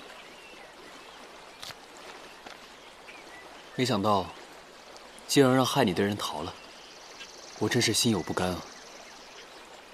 没关系的，恶人自有恶人磨，没准绕了一圈还会落在我们手上。哼，又开始吹牛啊。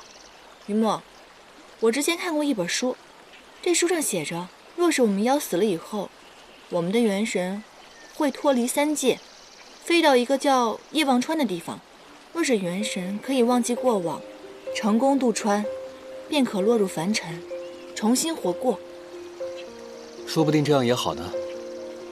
说不定，将臣他已经变成了一朵普普通通的昙花，忘却了前尘往事，在世间自由自在的生活。他怎么可能心甘情愿地忘记呢？若是有来世，他一定还希望跟裴洛幸幸福福地在一起啊。颜淡，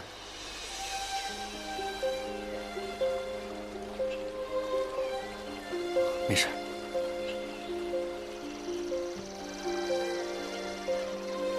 于墨，别伤心啊！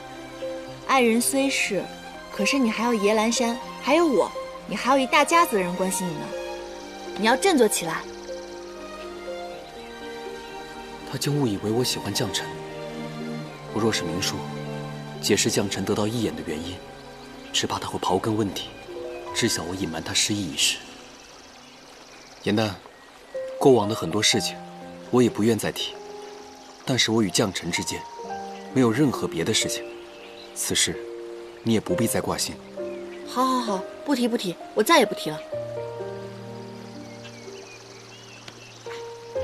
圣德说，他学过卜算之法，可以看到人的过往当下。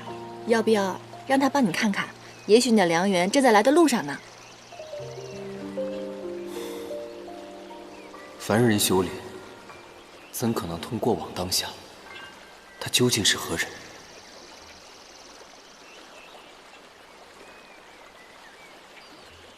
唐公子刚刚走了许久，额上都是汗，我帮你擦擦吧。啊，不必了。师门有戒，不得与女子亲近。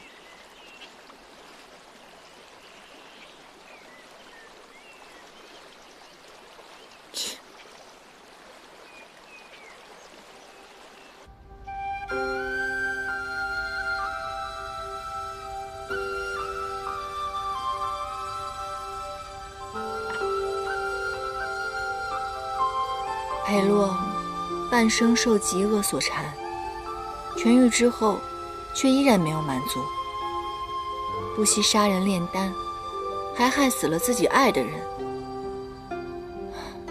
这就是人世间五毒之贪了吧？而将臣痴心相附，舍身护佑，最终却换来了一个离心的结局。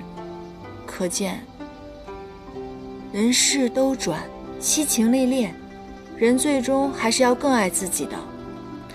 我要把这些全都记下来，为以后排演，这样无心者观情，有心者自省，这样世间就可以少几桩悲事。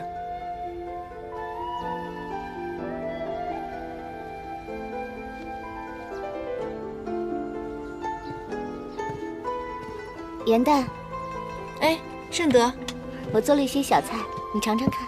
哇，这些美食好漂亮啊，我从未见过。顺德，你真是心灵手巧。你尝尝看。这些菜都是天界做法，你前世今往自然没见过，只是一些家常小菜罢了。你要是喜欢，以后我每日都做与你吃。这味道，我怎么感觉在梦中好像尝过似的？你喜欢就好，多吃一点。嗯。元旦，我初来乍到，与谁都不亲熟，心中实在是寂寞。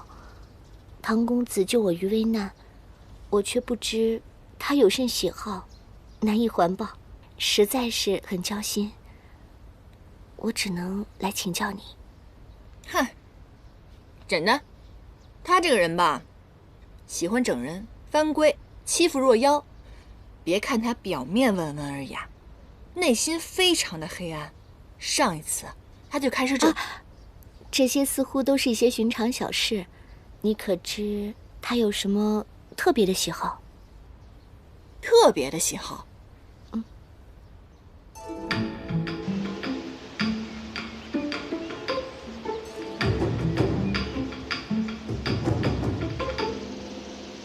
今日之后，我要带他离开这儿。我说过，我要连你一起抓。这么说就是要开战了。好啊，为了以示公平，我绝不用妖力。阁下既然这般小瞧于我，那我也不用伶俐，一剑分高下。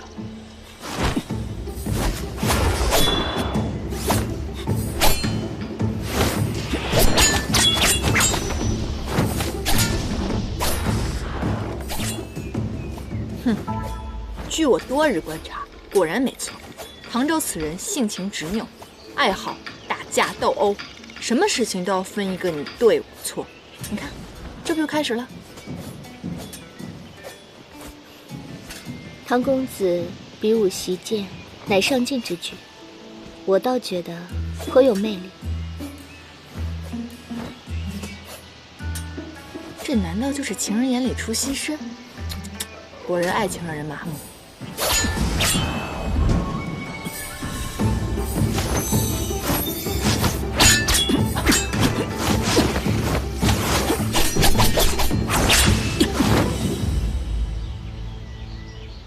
阁下确实剑法超绝，当为人中英杰。可是为何偏偏不懂得自重，招惹自己不该惹的？难不成想自毁前程？阁下智勇双全，确为妖中王者。但我凌霄派向来以除恶为己任，你，我抓定了。妖中自有好坏，我们严兰山更懂得如何区分惩恶扬善。可是万派之宗，却不分青红皂白，抓捕屠杀，如何服众？驱邪扶正，乃我派宗旨。然，天下生灵皆有善恶之分，我自当恪守教诲，健身明志。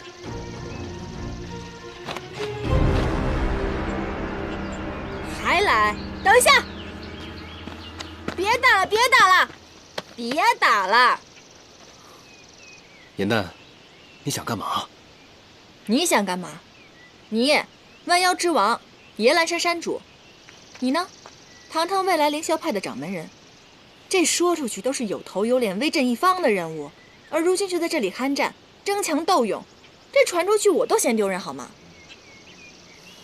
他竟然是凌霄派未来的掌门，此派掌门向来灭情绝爱，那他……不过我已经想到了一个万全之策，既然你们两个难舍难分，不如以后我们便一同行动，如何？唐周他身上有顽疾，需要集齐4大神器才能救他的命，不如我们本着仁义之心帮他一把。当然了，你呢？作为回报，你日后若成为掌门人，不可以随意进犯我们野兰山，如何？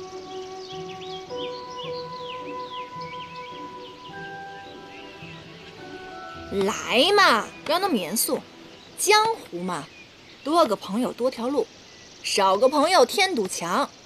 再说了，此番我们人妖合作，必成佳话，也可以缓解捉妖师和妖之间的矛盾，这伤亡也会减少。为了顾全大局，你们表个态嘛！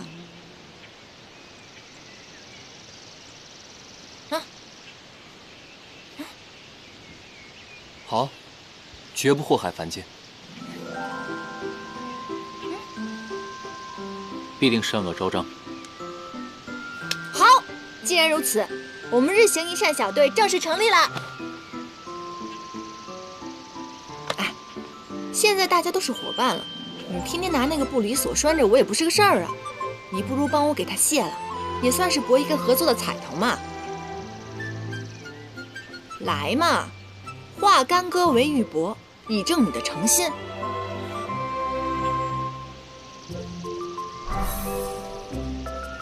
法术一除，这个镯子就留给你做纪念吧。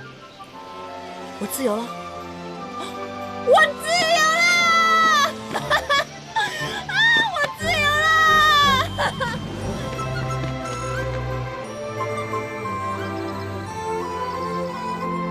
这种感觉太好了。我再也不用担心晚上睡觉被撞，白天被挡，而且也不用时时刻刻在唐周面前啦。结了这法术也好，这样于公子心里应当好受一些。于墨，他怎么了？这几日来，你与唐公子走得近，我见于公子常常独自行走，凝望着你，神色甚是寂寥，大概是觉得受了冷落。被你这么一说，好像还真是。最近他的情绪郁郁寡欢，我每每关心的时候，他都说没事儿，而且他不承认他喜欢将臣。我也不知道他这么做是故意为了让我不再担心，还是另有隐情。爱别离之苦，我曾经历过。毕竟他是你的山主，自然不愿意在你面前展露脆弱的一面。但是他不说，不代表真的没事，否则如何解释他的失落？既然你们关系要好，你应当多陪陪他，别让他觉得寒心了。你说的有理，我绝对不能做一个忘恩负义的妖怪。哎，不如明日我将唐周公子约出，方便你们与公子单独相处，你好好开解开解他。受山主大人照拂这么久，现在是我严旦该报恩的时候了。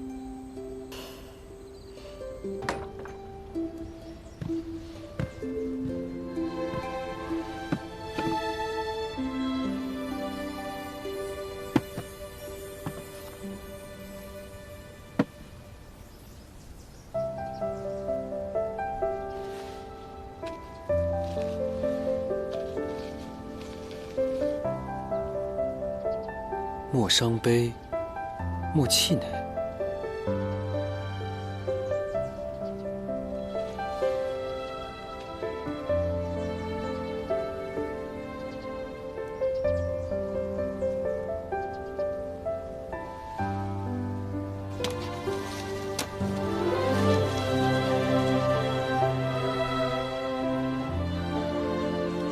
大好风光在明日。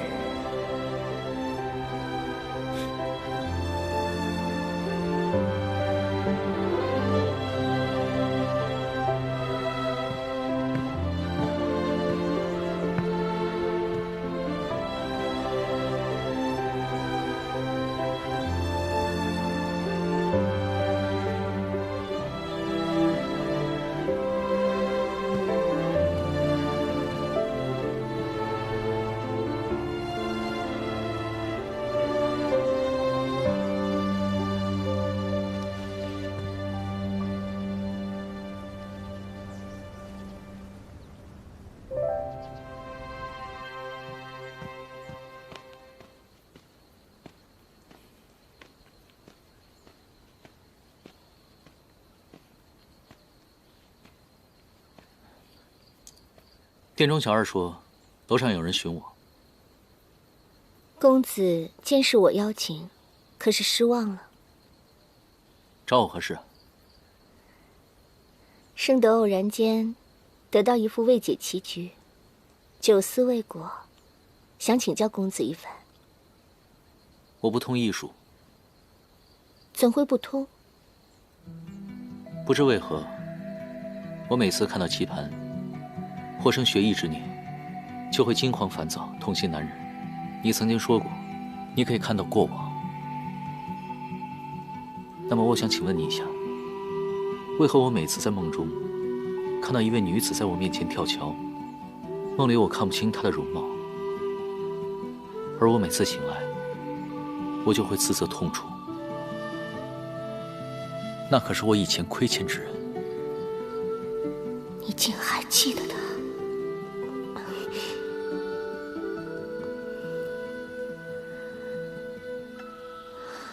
从卜算之象看来，此女子是公子的劫难，并非正缘。公子过往便是受此女所骗，负恨而死，因而现在才会发梦警戒。莫要再亲近于他。若是劫难，那他跳桥我定会心生快意，为何我也会跟着一起痛呢？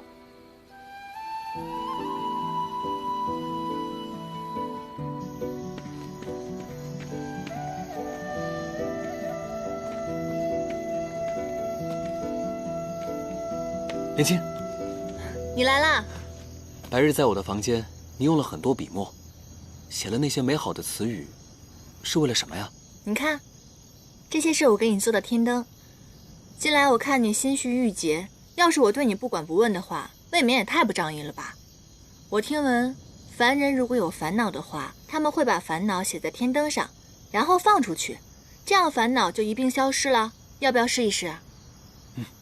来，你写一面，我写一面。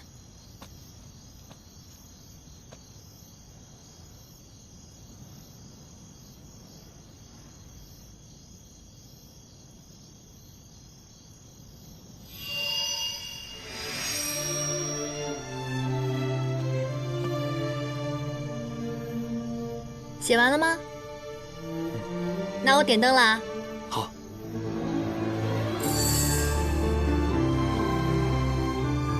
哎，等一下。啊？我想看看你写的是什么。哎，不行。小气，还不让看了？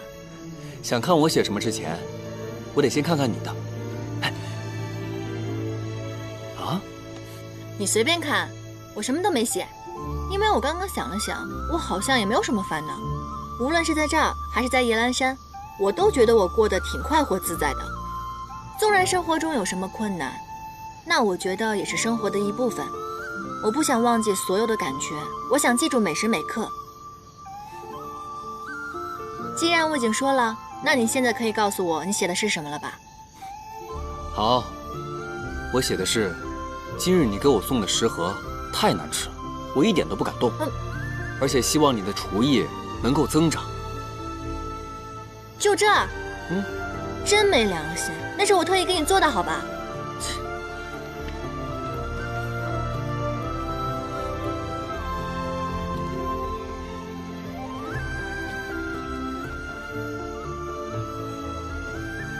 前尘往事，不知是否应当坦诚告知。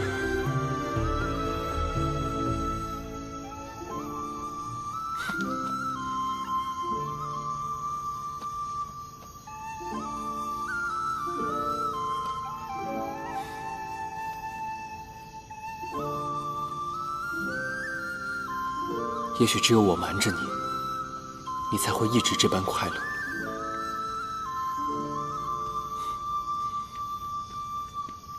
咱们一起把它放飞吧。好。我再去拿别的。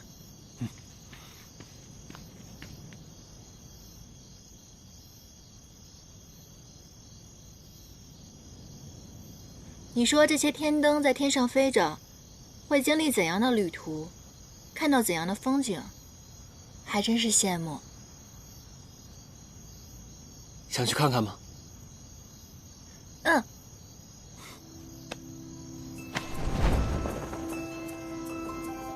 既然公子不通艺术，那圣德便为你弹奏一曲，怡情解闷。是。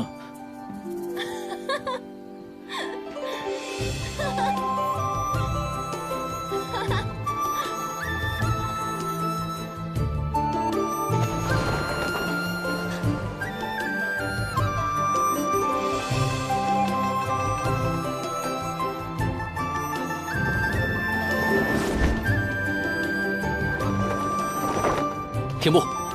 前方是客栈，再向前定会被凡人察觉。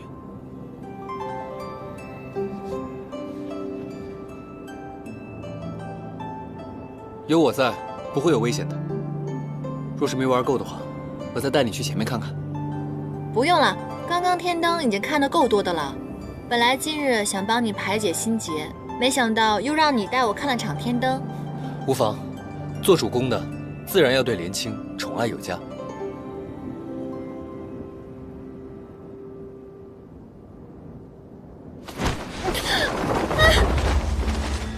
银蛋，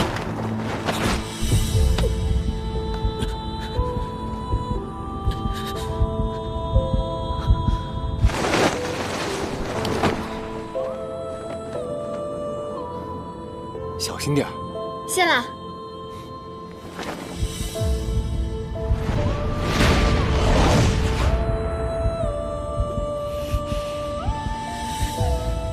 你们是一帮废物吗？救不回我父王，我要你们全部陪葬！请恕罪。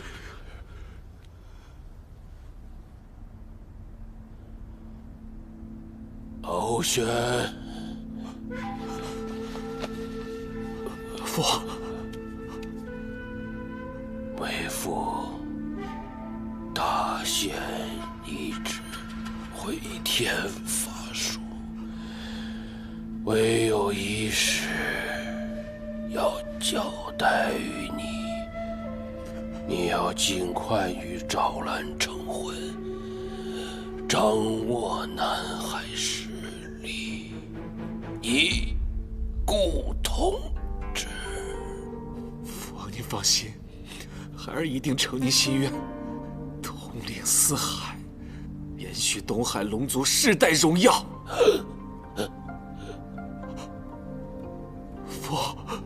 父，父王！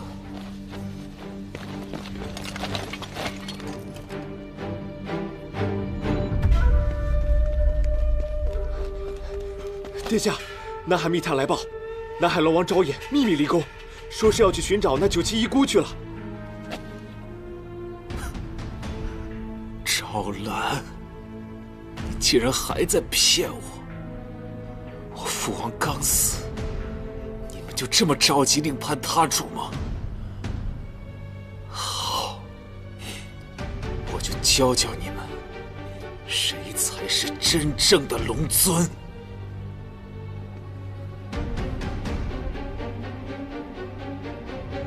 骑兵去南海迎亲。你这个是不是作弊了？哎，我严某人可是赌技超一流，爷来山头号圣手，愿赌服输好不好？你跟圣德就在这儿生活，我跟云墨去找吃的，吃完赶紧赶路。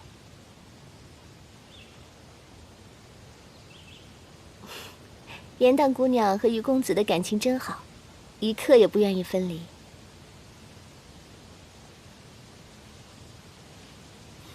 别误会，别误会，我对于墨那是忠心耿耿的主仆之情，是不是？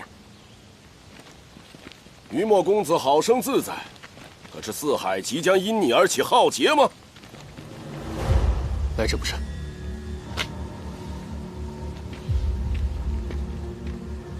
来者何人？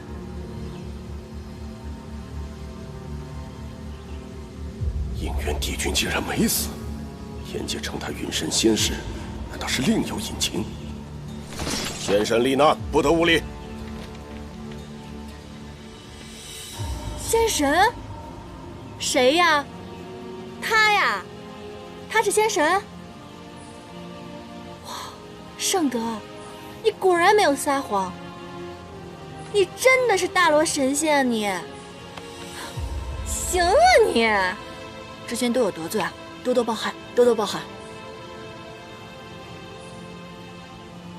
唐周竟是下凡历难的仙神，他到底是何人？尊驾，我乃南海龙王昭衍，老夫绝无违抗天条、阻碍利难之意，实在是事涉四海与家事，还请尊驾切莫插手。尊驾不必客气，我如今为凡人，从前往事一概不知。云墨是我的友人，要我袖手旁观，绝无可能。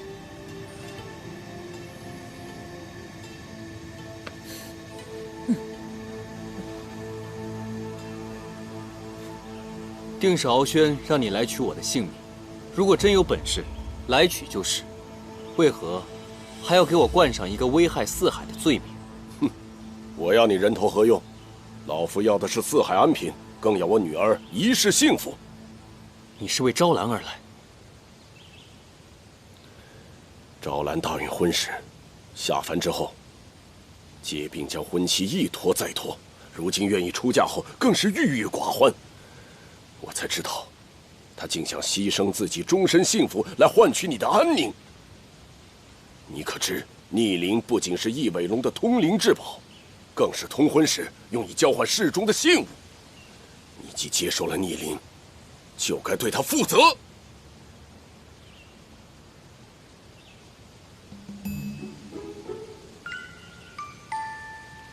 你也行啊，雨墨！没想到在凡界，我们失散了仅仅月余，你就获得了龙族公主的芳心啊！燕兰山子嗣绵延的重任提前完成了。闭嘴！这不是为你高兴吗？龙王殿下，此物的意义我全然不知，如果知晓，我绝不会收的。一派胡言！若非你蓄意哄骗撩拨于他，为何你遥想了他的幻心灵，接受了逆鳞，却从未见你来南海提亲？如今婚期将至，昭兰心在你处，逆鳞物在你手，南海被指背弃盟约，你却邪美，到处游玩，悠哉乐哉，为父为君，今日必定要为此讨个公道。哎，龙王息怒，误会了，误会了。我们山主品行正直，绝对不是那种朝三暮四、骗取少女芳心的不义之徒。话说，这很巧嘛，我们夜来山其实正在杀鸡宰羊，搜索各地奇珍异宝，准备向昭兰姑娘下聘呢。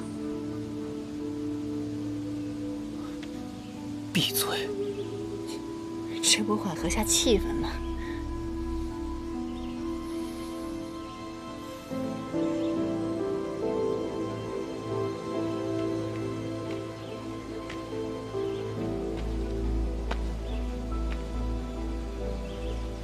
事到如今，我必须到南海见昭兰一面。太好了，那我现在回夜来山跟您准备接亲一仗。你闭嘴吧！我从来没有说过我要娶她。也是，堂堂的南海公主，让人悔婚作妾，于理不合吧？不是那个意思，我跟昭兰绝无可能的。况且我早就有心仪之人，我跟昭兰也从来没有任何越矩的行为。果然还是忘不了将臣。他将此逆鳞赠送给我，就是为了救我性命。现在我才知道此物的意义。在这个时候，我必须要把逆鳞还给他，并且告诉他我真正的心意，不可能让他因为我的安危而错嫁不爱之人。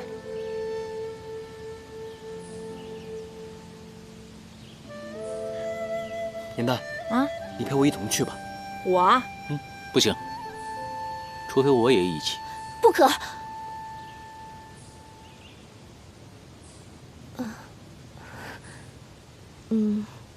是这样的，我从前在师门的时候，曾听闻过神仙罹难一事。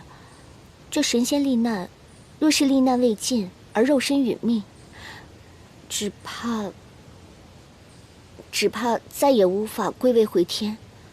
唐公子如今只是肉体凡胎，水族又恰逢异主，势力不稳，若贸然卷入其中，怕是风险太大。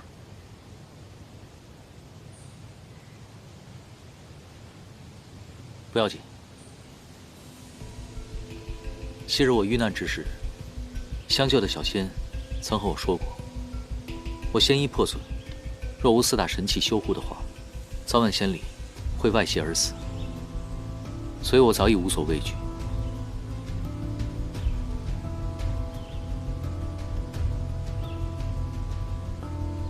我不跟着去，让捉到手的小妖跑了，倒是得不偿失了。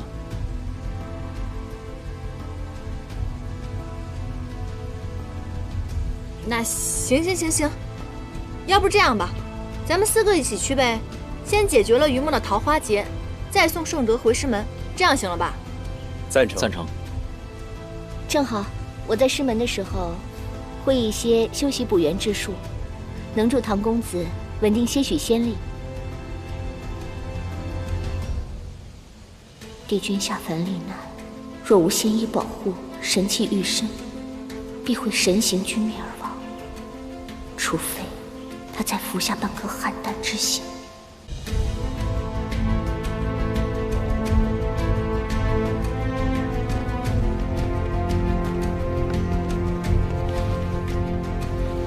尊家，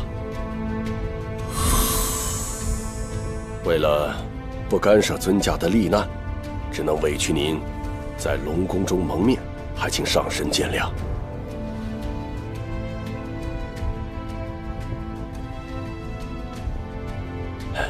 老夫的家事，竟然还要劳动尊家，实在是让老夫惭愧不已呀！啊，请。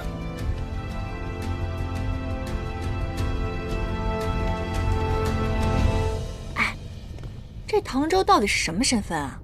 连一海之主的南海龙王都对他这么毕恭毕敬的，难不成他是戏折子里说的大罗金仙？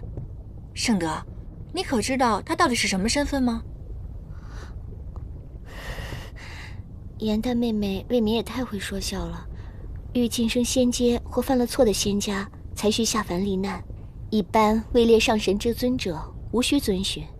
天界谪仙众多，身份尊贵者云云，我们不必费心猜测。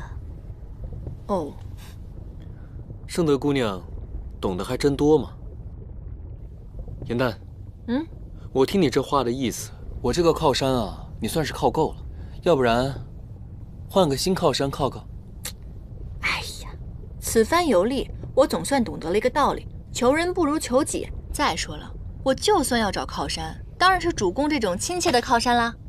聪明，走吧。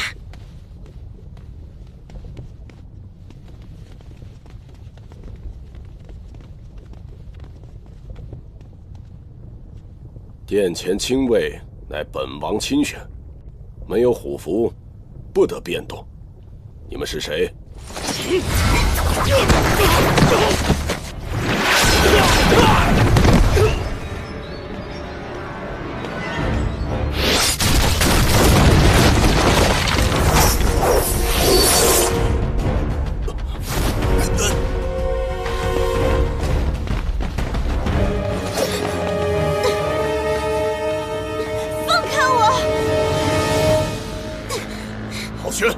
放开我！昭衍殿下莫怪，我东海仪仗队久待数日不得入门，本王只得亲自来接我的王妃。父王，他早在宫中安插了自己的人，你一走，他便带兵攻入殿中，大开杀戒。皓轩，你住手！皓轩，你虽继位东海龙王，我也是南海之主。今日你带兵攻入我南海，杀我亲卫，掠夺我女，我是天条，无视天规。昭衍，你暗中私会于墨，还让这贼子于墨率其亲信闯入南海，欲抢我王妃。我出兵相助，接管南海，是理所当然。帝尊又奈我何？哼，皓轩，你不要狂妄自大。幸亏我及时发现昭兰的心意，没有酿成大祸。即便她没有心上人，我也绝不会让她嫁给你这般残暴狠毒之人。你和昭兰联手哄骗于我，如今又将我的迎亲队拒之门外，如此奇耻大辱，我焉能忍气吞声？你纵使身居尊位，南海龙王毕竟是你的长辈，你这般贸然杀入南海，伤人掠夺，和盗匪有什么区别？我继位龙王，乃是四海之主，凡界之中以我